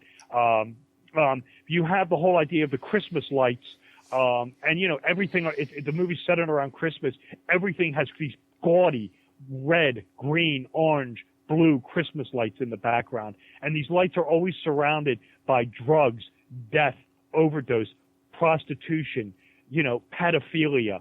And what Kubrick is showing you is it's Christmas time. This is supposed to be the joyous season, yet these are the troubles that, these are the evils of society, and they don't go away. And just because it's Christmas time, they're always there. But these petty evils are just that. They're petty evils compared to when we get to the Illuminati temple, the quasi-Masonic, quote-unquote OTO sex magic temple. This is where the real evil is. And when Tom Cruise finally gets there, you will notice there are no Christmas lights anywhere. Yeah. I mean, Christmas is completely erased from the Illuminati, Masonic, OTO, sex temple mansion in Eyes Wide Shut. I mean, you've got the whole thing with the master, you got the magic circle there with the sex magic. The master of ceremonies is casting the magic circle, Widershins. That's left hand. He's going counterclockwise. That's left hand path, black magic. So what Kubrick is showing you is whether this group exists or not. I mean, in the movie they do. Whether there's really a group like this, Kubrick leaves it up to you to decide. But what Kubrick is showing you symbolically is the evils and crimes of humanity: drugs, prostitution, homelessness, pedophilia, child abuse. These are nothing compared to the evils that this group is into. And this is what he's symbolically showing you in Eyes Wide Shut. It's a great movie. It's a great movie if you can watch it symbolically, and learn to watch it. It's a movie I'm taking on in Cinema Symbolism 2, and it's a great study, and it's a great movie when you watch it symbolically. Yeah, I think there's a lot of levels to a lot of Kubrick stuff. He has so many symbolism in his movies, especially his last few. I had a ton of them. And the Hunger Games, I was going to bring that up just because I really see that Katniss in the movie, and I don't think you really need to even see the movie to even get this, is that she's obviously the goddess Diana. Yeah, I mean, it looks that way. She's like the goddess of the hunt, the female lunar hero, the Princess Leia type figure. Yeah, I mean, it looks that way to me, but again, I've never seen 1 second of the Hunger Game movies. Again, it's on my to-do list. What's happening is that this is what happened in Cinema Symbolism. I mean, it's no state secret. I'm writing Cinema Symbolism 2, and there's more movies I wanted to talk about. But again, the book would go on and on forever. So I'm about probably 4 to 6 months away to finishing up Cinema Symbolism 2, but I've already started outlining Cinema Symbolism 3, and the Hunger Games movies are at the top of my list for Cinema Symbolism 3. So, well, we are almost out of time, but before we go, I wanted you to touch on something kind of fun and interesting, and that is the symbolism behind the Smurfs. Oh yeah, absolutely. Well, for starters, and before I go, I'd just like to give out my website. But let me just start off real quick, but by just saying thank you, Adam, and thank you guys for having me on Conspirinormal. It was a great show. It was much appreciated me being here. I had a tremendous time. Yeah, the Smurfs, great study. People beat up on Walt Disney all the time. The Smurfs have a ton of esoteric symbolism in it. Political allegories, magical allegories. The Smurfs themselves are the perfected communist society. They all dress the same. They all live in the same houses. They all work without pay. They live rent-free. We have Karl Marx himself, Papa Smurf, who looks like Karl Marx. And he wears the red of the communists. And pay attention, he wears actually the red Phrygian cap of the sans-culottes, the proto-Marxists during the French Revolution. So who is Gargamel? Well, you can interpret him as one of two ways. You can look at him as the materialistic West. I mean, who are the arch enemies of the communists? We have the United States during the Cold War. So you can look at Gargamel as the materialistic West. When Gargamel was introduced, he's trying to transmute gold, so we know he's into gold and materialism. Alternatively, he dresses in black, lives in a quasi-Germanic little hovel there, which has, castle-like with an alchemical set, and a castle keep where he keeps his great satanic grimoire. So you can look at him as Nazi Germany also, the enemy of the communists during World War II. And, we have some very deep Kabbalistic occult themes. We have Gargamel trying to, undo the Smurfs, always trying to use subterfuge to, harm the little Smurfs communist village. He uses Kabbalah. He uses sorcery to create a Kabbalistic golem out of a lump of clay. This is Smurfette, the little female Smurf. She is a Frankenstein-like golem created out of a lump of clay. He sends her into the Smurf village to sow discord and chaos. The Smurfs don't know what the hell to do with her, other than she's causing massive problems. Papa Smurf eventually catches wind of this and uses white magic to transmute Smurfette into the blonde-haired, white, high-heeled Smurfette that we all know and love. When Smurfette's introduced, she looks like Frankenstein's monster. I mean, she's got the broad forehead, the long black hair, kind of freakish looking. But then she's transmuted into the blonde-haired, white, high-heeled Smurfette that we all know and love. And, we have Gargamel as the satanic black magician with the alchemical set, the grimoires galore, the great book of black magic in his basement. So, we have a lot of political allegory. I know Walt Disney has repeatedly beat up on this material, but the Smurfs have it just as much. It's a great study. It's a great story. I talk about it in Cinema Symbolism. I revisit the Smurfs also in Cinema Symbolism too. One of my all-time favorite talking points. Check out the Smurfs. And Robert, please give out your website and also where people can get your books as well.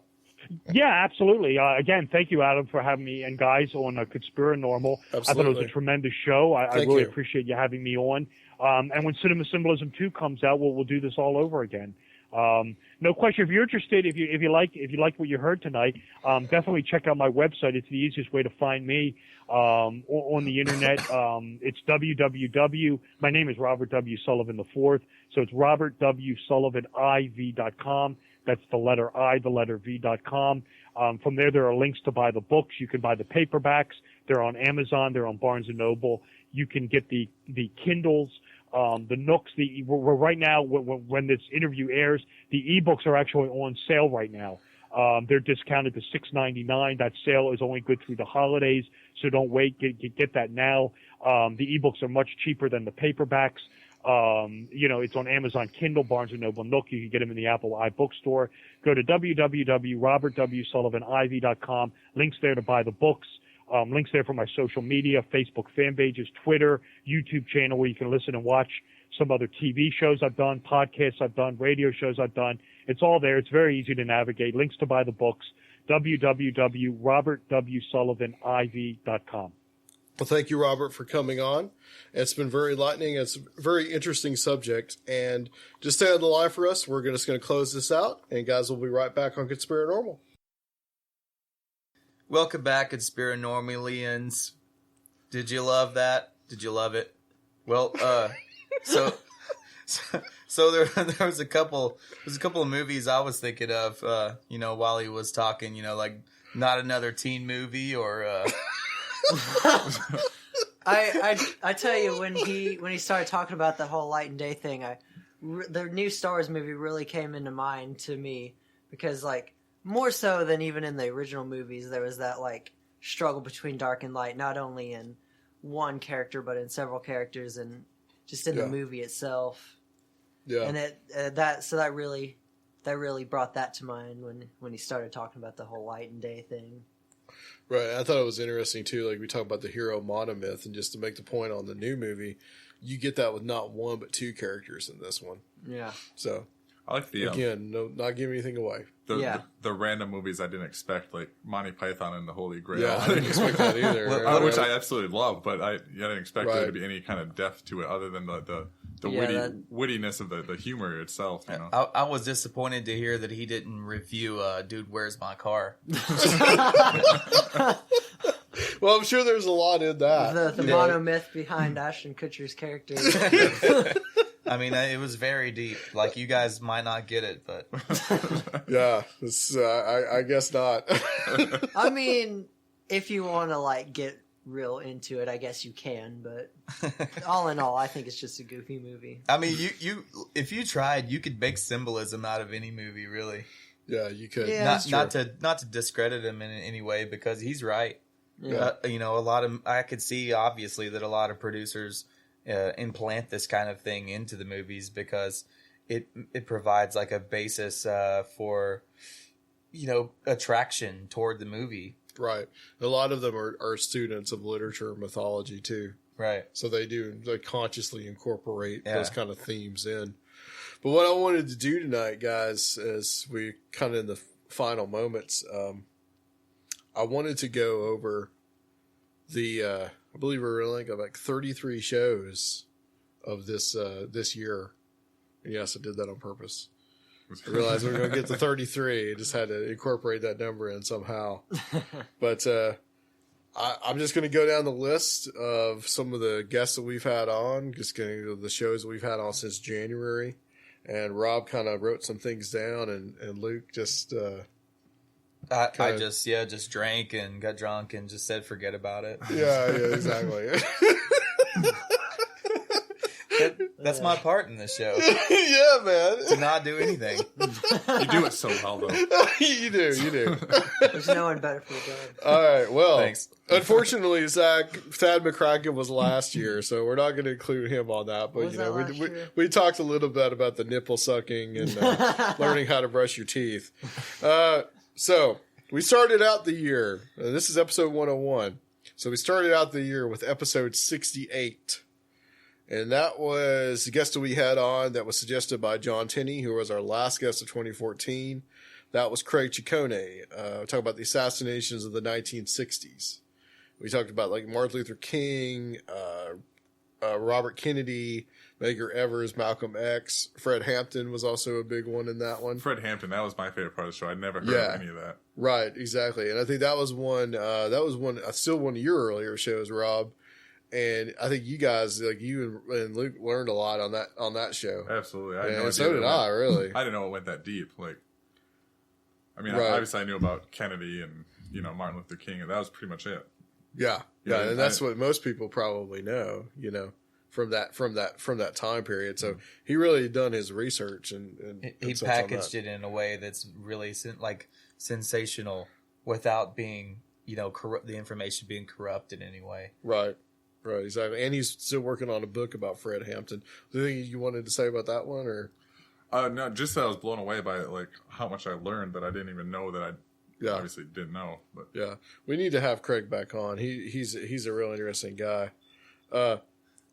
Followed by episode 69, where we did a special introduction.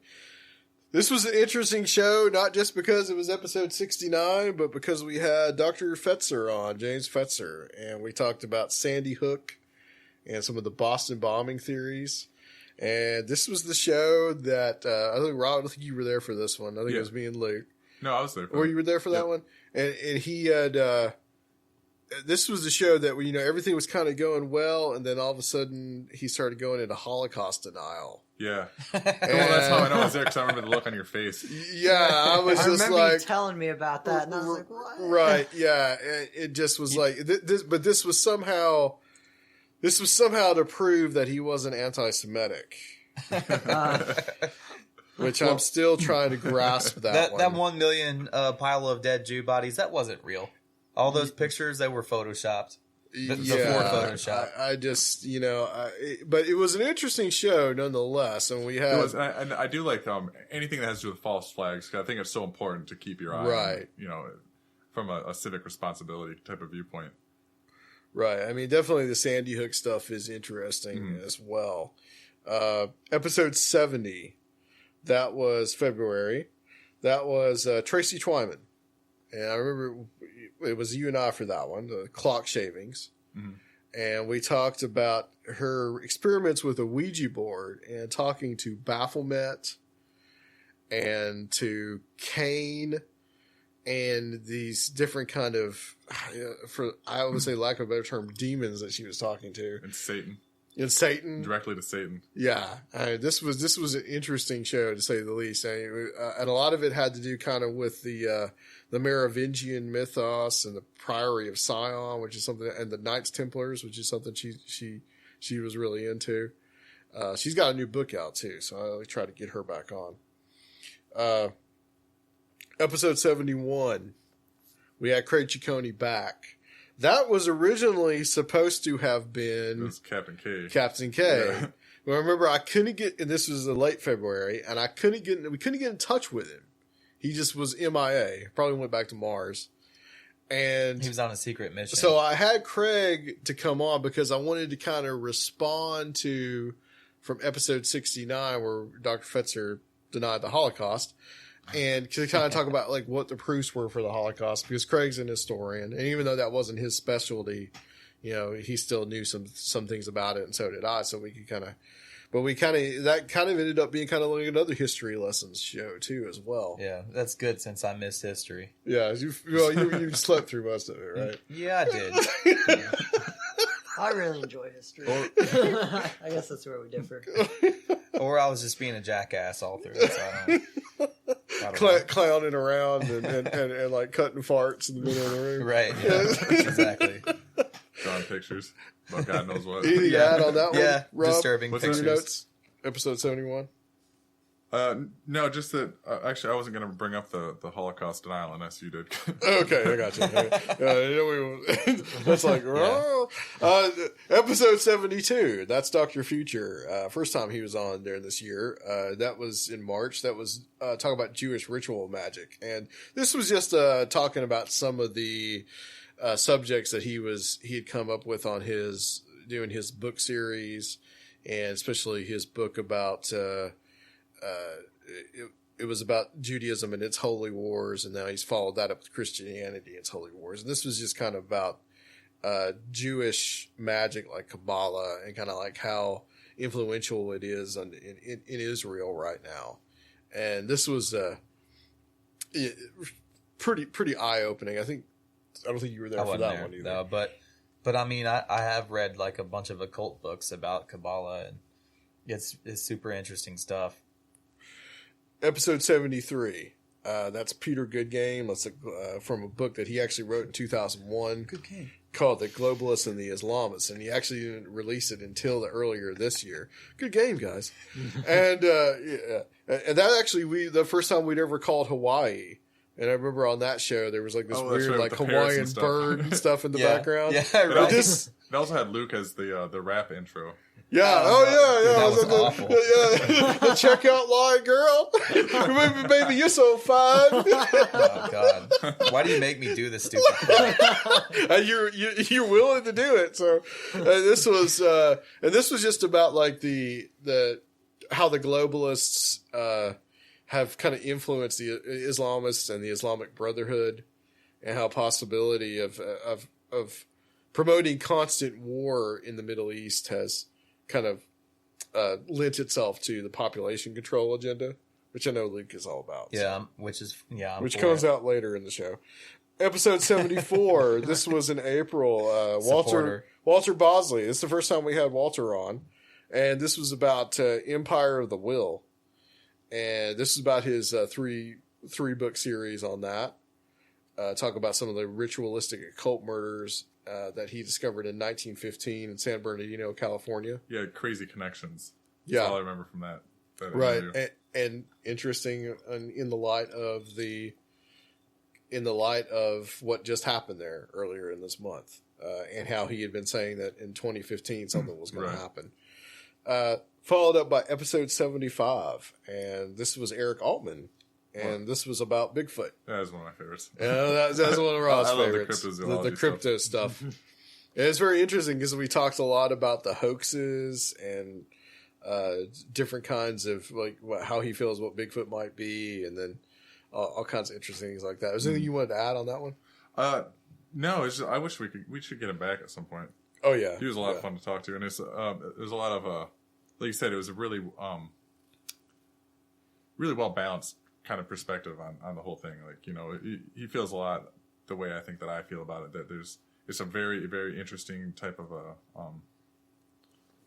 a psychological phenomena, if not, you know, something deeper. And it might say something, it says something about human psychology as well. Yeah. And then also like more, like their Rang Pendek and more kind of things that could possibly be more right, real or things that are from our recent past that are sort of just a collective memory type of thing. And the next day, actually, episode 76, we did our first interview with Dr. Heiser.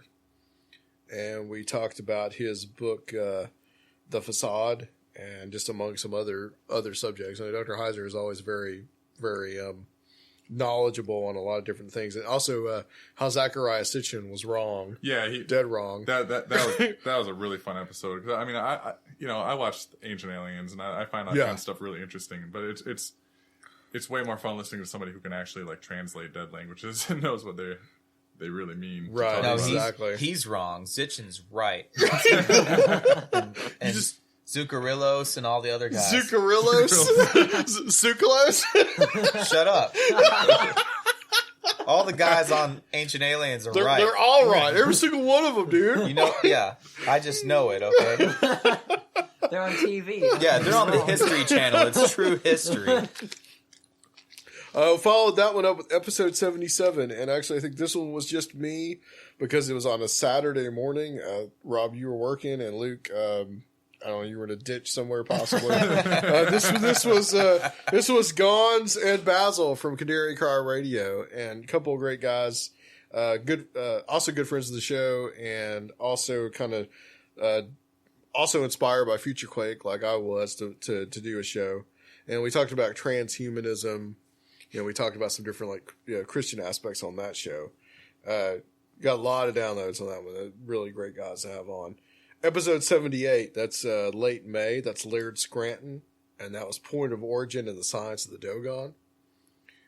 Dude, that was awesome. Yeah, that was a fun one. Yeah, Laird was the one we talked about cosmology and about Göbekli Tepe, and which is a ancient site in Turkey that is supposedly I think 10,000 years old.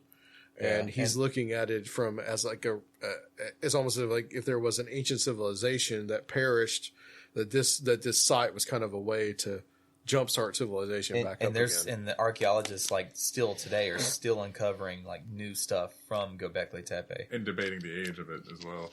Right. But wasn't he he was kind of comparing a lot of ancient sort of cultures and their cosmologies and tying them together through some earlier type of thing, right? Yes, and also different in different areas, because the Dogon are a North African tribe in the Sahara that have some similarities to some of their mythology is similar to the ancient Egypt and also ancient China. And he was also saying that there's also in Scotland some ruins that are kind of similar as well. We followed that up with in the beginning of June. With Dr. John Ward, and we talk about Egyptology and symbolism. That one I had Robert Hyde sat in with me on that one, and that was Dr. Ward. We talked a lot about what didn't we talk about? His experiences in ancient Egypt. We talked about Dr. John Dee. We talked about Aleister Crowley, because you got to talk about Aleister Crowley at least every three shows. And Mr. Crowley. And so we also talked about since he at the time he was in Sweden, but he lives part of the year in Sweden, part of the year in Egypt. And we talked about some of the being a Westerner non-American that lives in the Middle East, and kind of his perspective of what's going on the ground there. So that was very interesting too. Episode 80, that was with Rocky Stucci. Rocky Stucci. Don't mess with Rocky Stucci. You know what I'm saying? I'm gonna break your neck if you do. Shout out, Rocky. That was actually an appearance. It was me and Rob. That was an appearance that we did on his show, EBN Talk Radio at the time, which is now EBN Special Report. And Rocky is the head of the IPBN network FM that we are also on. Yeah, big friend of the show. Big friend of the show. Yeah, we just had Rocky on the 100th episode in the Skype calls part of it. So, yeah, very great. We talked a lot about, I think on that show, I talked a lot about conspiracy and how I felt like the roots of conspiracy came about with the Opium Wars and the Skull and Bone Society and such as that. got to explore some of that a little bit. Episode 81, this was Dr. Barry Taff. I called this one A Life in Parapsychology. This was a big deal for me to get Barry Taff on the show because he, I think this was one, I think I did this by myself because you were on your way to, Rob, you were on your way to Bonnaroo to work, and then Luke was spending poi, and he was in a pagan ritual at that point. Whoa, for real? Yeah, and wait, where was I? You were at the Parthenon, I think. Oh, yeah, you were out there spinning fire, watching getting your EDM on, and awesome. But Dr. Taff was is a parapsychologist, and he was involved in the original Entity case, where a woman in Southern California had been plagued by a different poltergeist phenomenon. And she also claimed she was raped by this entity and all sorts of things like that. And we kind of talked about the nature of that and some other cases that he worked on. Dr. Taft's a huge legend. And kind of like this is one of the few in this year that we kind of talked a little bit. We talked about ghosts a little more. Followed that up in late June, episode 82. This was R.J. von Bruning, The Forbidden Knowledge of Enoch. That was you and me. I wrote a question mark with Luke on that one. I don't think I was there. You were at the Roo, man. You were setting up Bob Dylan's mic. Oh, Sam, that's right. So. Here comes elephant memory over here. It's like he remembers shit that I don't even remember. Like, he remembers where I am. And I don't even remember. Yeah, because I'm just like, well, you're not coming to the show, whatever, bro. Anyway, R.G. von Bruning. He gives me the guilt trip. I love you, Luke. We had him on, and we were talking about his book called The Forbidden Knowledge of Enoch, and this was some of his interpretation of the Book of Enoch and what it means, and kind of the idea of also kind of like just like Laird Scranton, this idea of an ancient civilization, and also extremely interesting. Episode 83. This was Nick Redfern. This is the third time we had Nick on. This was Secret History. I think we were all there for that one. And we talked about his book, Secret History, where we talked about different kind of like aspects of conspiracy, different conspiracy theories. There was a lot to get into on that show. That was the first time I ever heard of the Roswell slides. Yes. Was that episode. Yes. And we actually, we talked about that, which was this big kind of boondoggle this year where, not to go into it too much, but apparently there was these slides that purported to say, I have a dead alien.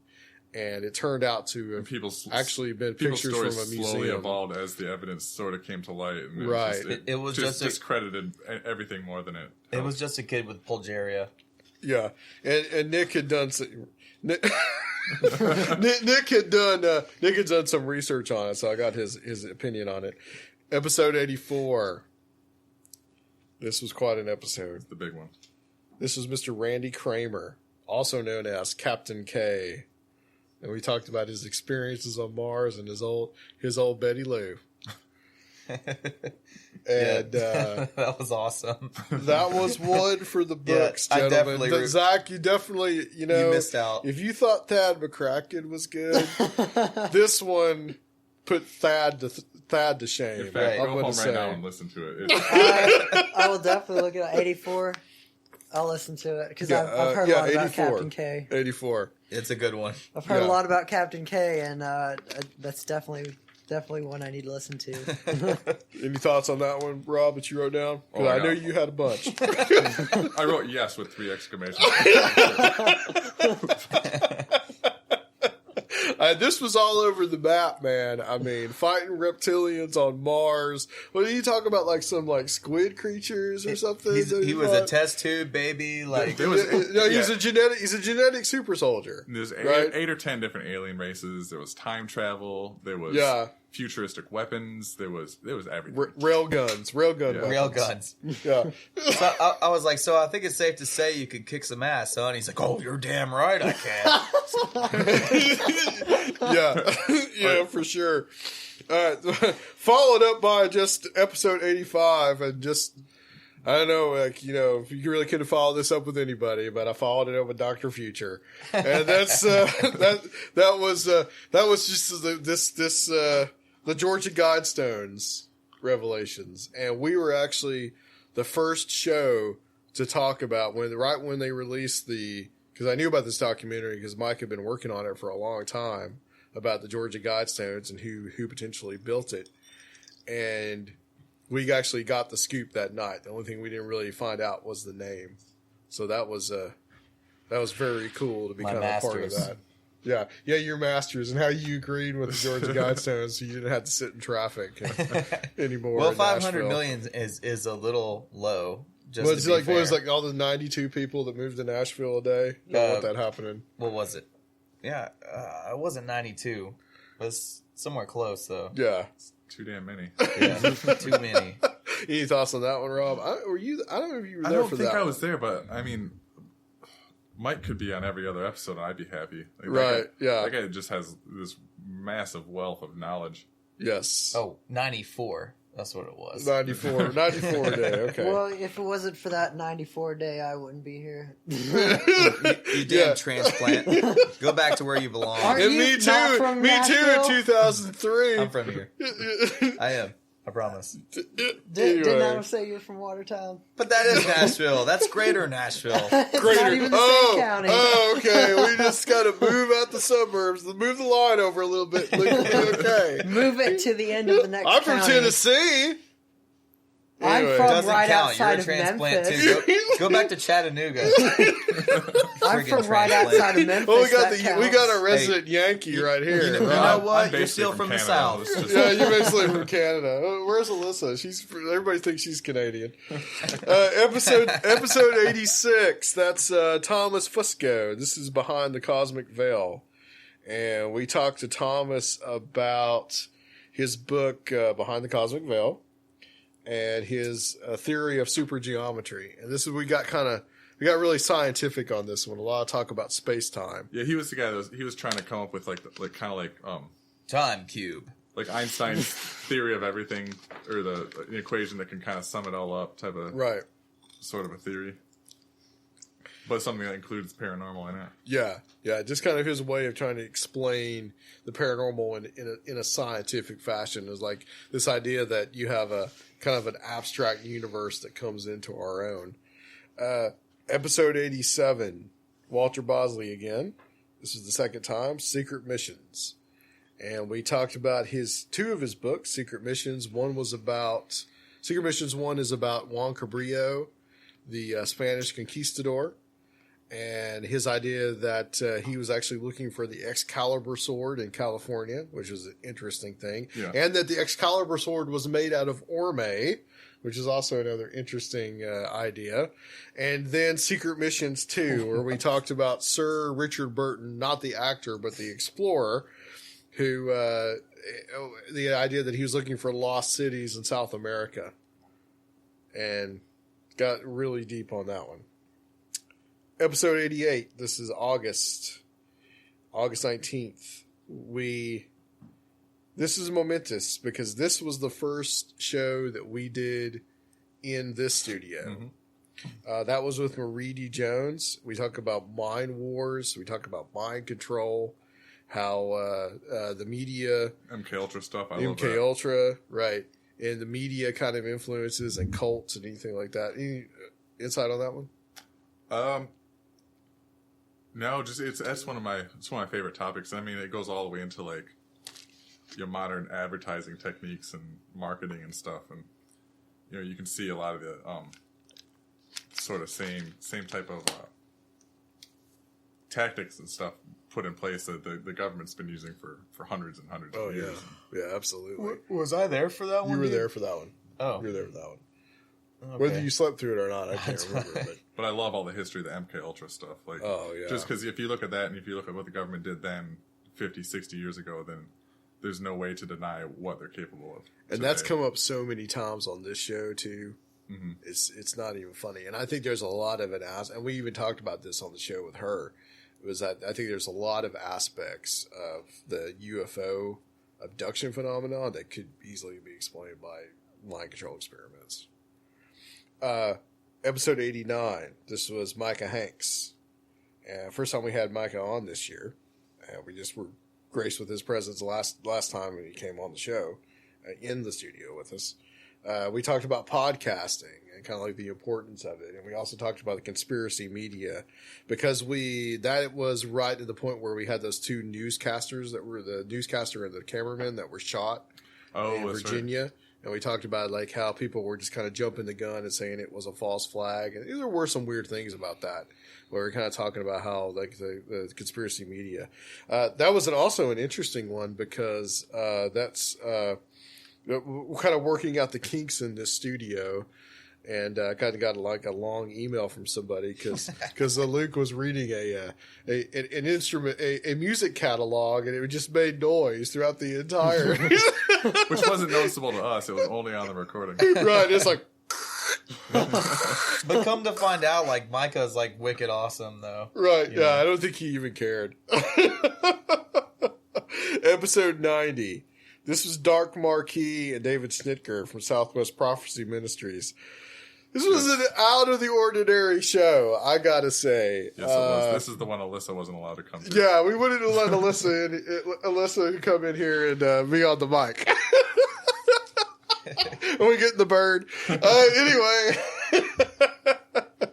Yeah, so Dark Marquis is someone that we had on. This is the guy that claims that he was in the Illuminati, that he's a former Illuminati witch.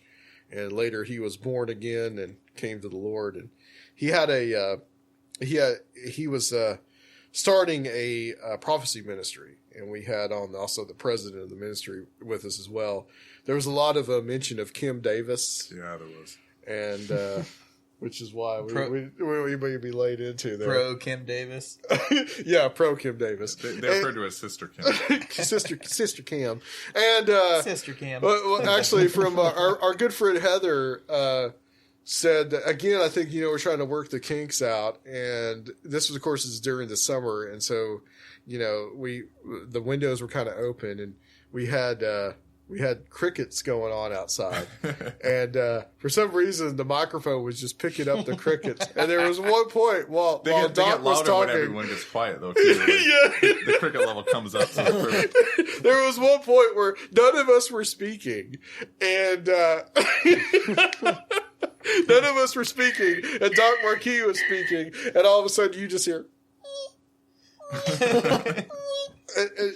It had nothing. I mean, like it wasn't meant, but Heather just said that she thought it was beautiful. So, thank you, Heather. The music of the crickets. The music of the crickets.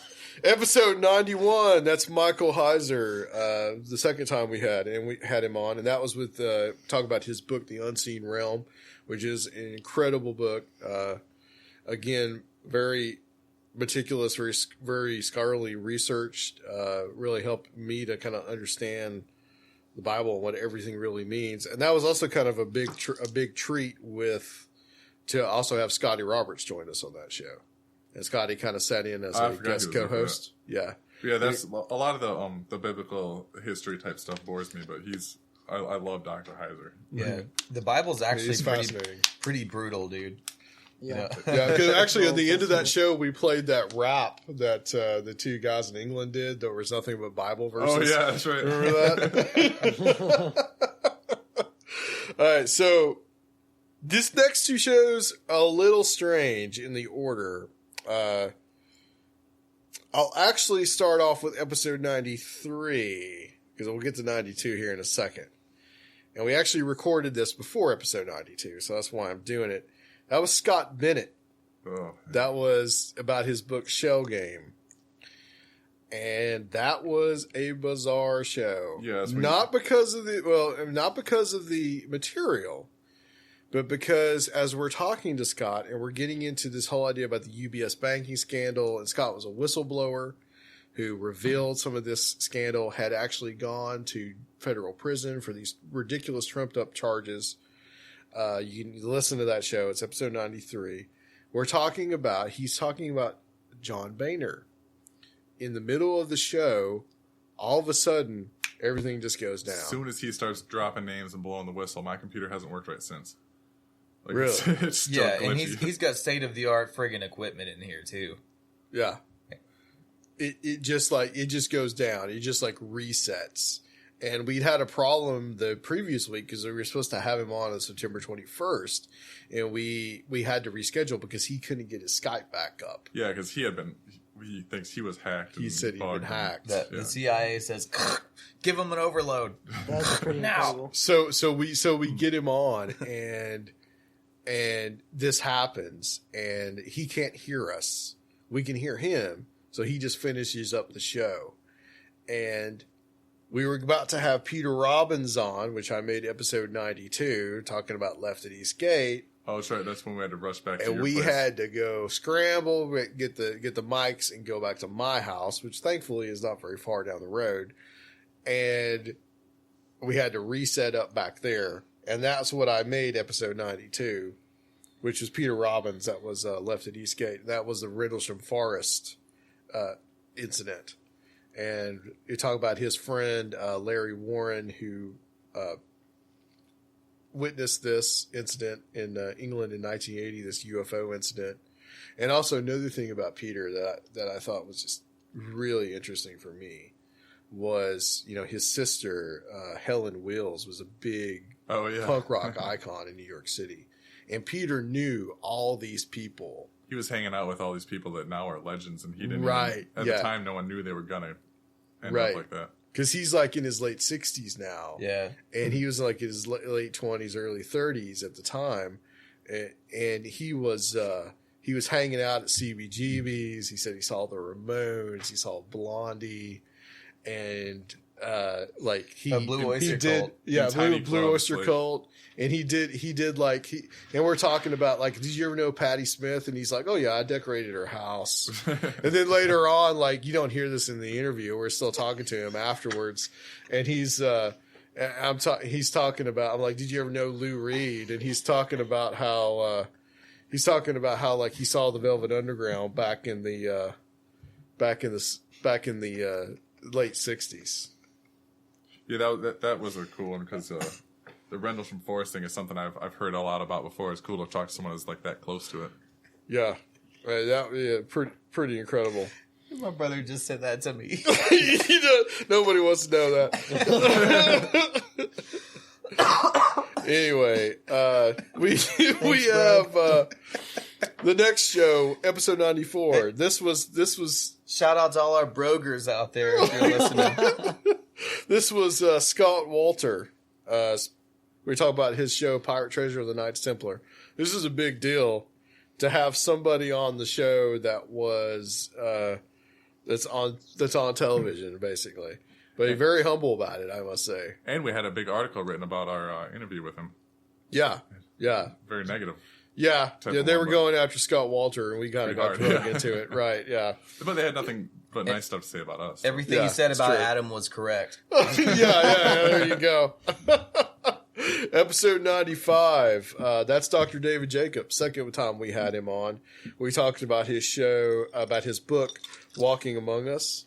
And that's about his studies into alien abduction and alien human hybrids. I know a couple, I'm sure. Yeah, I think so too. I know a couple people that they're so socially awkward that there's no way they made it this far in life without a handler. They're just incest, Rob. Episode 96, Steve Stockton. This was Strange Things in the Woods. And we talked about a lot of different stories that he had and things that he'd witnessed himself, but a lot of this was just different stories from Tennessee, from our area here in Tennessee. A lot of Appalachian area stuff. He was the first guest whose books I ever read.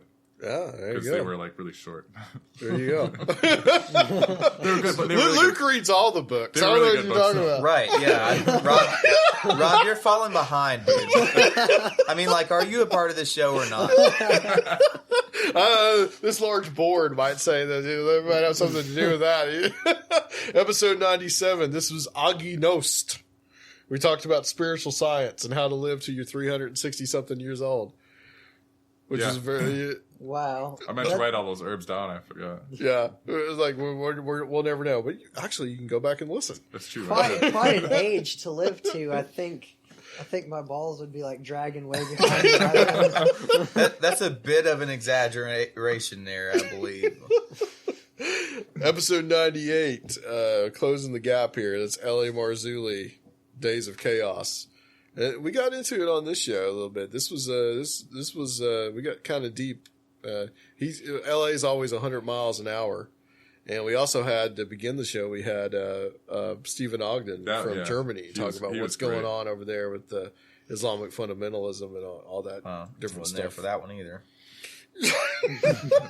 Hang your head and shave, Luke. Dude, like half the episodes you've mentioned, I don't believe I was there.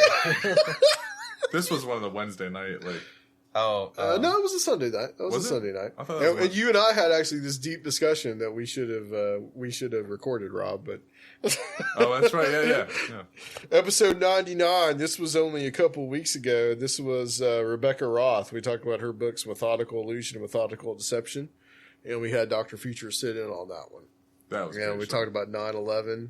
I thought I knew everything there was to know about that conspiracy, but there was like 2 hours of new material. That's how I felt first time I heard her on Canary Car Radio, actually. What did you think about that, Luke? I mean, I hate 9/11, dude. Like, I'm so sick of friggin' hearing about it. But you know what? I mean, she did. I mean, it kept me interested, you know? Yeah. She did. She had a lot new to bring to the table that your everyday conspiracy theorist most likely didn't know about. Well, and her background alone, like, lends credence to it. Like, you know, I've never thought about half of the stuff that somebody who's a flight attendant would know, how they would, you know, picture all that. Right, exactly. And like, also, interesting thing that's happening right now is like, we got Fetzer, who we had on. He's going after her right now. Really? Because he's saying that she's not who she says she is. And can we get them both she on wasn't at the same time? She was. Oh yeah, I would like call him up. You know, like hey, we could play like some Street Fighter battle music. Yeah, it's like you're totally wrong. Because we've had a few of those like clashing sort of guests. Like, let's have them do it out. Yeah. We like that is good. Like fighting fish, and just like sit back and watch the sparks fly. There you go.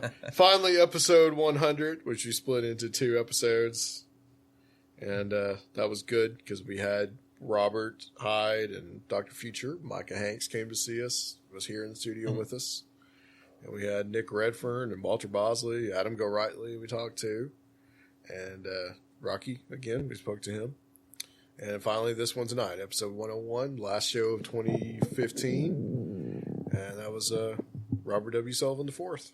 Talk about cinema symbolism. And I can't believe how long it's been since I've been on the show. I thought I'd been on this year. Yeah, it has been a while. It has been a while. But hopefully, Zach... Hopefully there's more of me in 2016. Yeah, hopefully now that your work schedule has kind of changed, that we'll have you on the show more. Yeah, definitely. Now that we have Zach 2.0... Yeah. Closing for me on Sundays. I mean, you could help Luke with his co-host duties. Right. Yeah, because together we're a whole host. It's a little overbearing at times.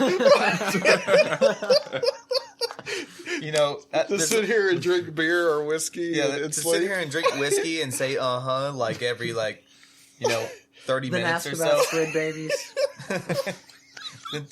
Yeah, then come up with something stupid and random to talk about. Like, you know how hard that is, Adam? I think Adam's got the easy part of reading all the books and coming up with the material. He does. Getting the guests. Right.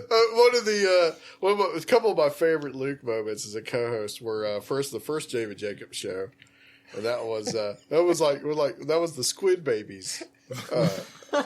Comment, and then the second one was, and I'm glad it was Adam Go-Rightly and nobody else, but the other one where he asked Go-Rightly if he'd been involved in sex magic. Have you ever had sex magic? Well, I mean, the guy was so interested in it. I was like, man, you talk about sex magic so much, like you had to have at least thought about trying it at some point. I'm going to go back and just take all the best Luke quotes, and then next time we have a guest not show, we're going to do the best of Luke show. Yeah, we need to. We need to have a best. Next time Luke doesn't show up, just play some of his ums and yeahs. Yeah, we thought about making a Luke soundboard. Whoa. It's like, how's it going, Luke? Oh, I'm great, guys. Yeah, I'm good. Man, that show is crazy, man. What did you think about our guest, Luke? Oh, I thought it was really interesting. What? Oh, yeah, he was pretty interesting. All right, guys. Well, that concludes the year of Conspirinormal, and it's been quite a year for us. We've gotten a lot of new listeners and gotten onto one network, and hopefully we're gonna set to expand a lot more in 2016. And we're starting off strong. I mean, of course, next week is Christmas, and 2 weeks from today, we're going to have another guest on that I'm real excited about. And we're actually going to be talking in January to 2 different people that are screenwriters in Hollywood. So I'm super excited about that, about different subjects. So thank you guys for being here. And thank you, Zach, for coming sitting in with us tonight. Thank you for having me. I really enjoyed it. Most welcome. Thank you. And Luke, thank you for being the super guy that you are, with your Hattie B shirt and your satanic t-shirt. You're welcome, bro. I mean, like, you're really lucky to have stumbled across me for a co-host. And he's so humble. And of course, the best of all, Rob, the man with the apparatus that makes it all work. So, all right, guys, we're gonna call it a night. And we'll see you next year. Have a Merry Christmas and a Happy New Year on Conspirinormal.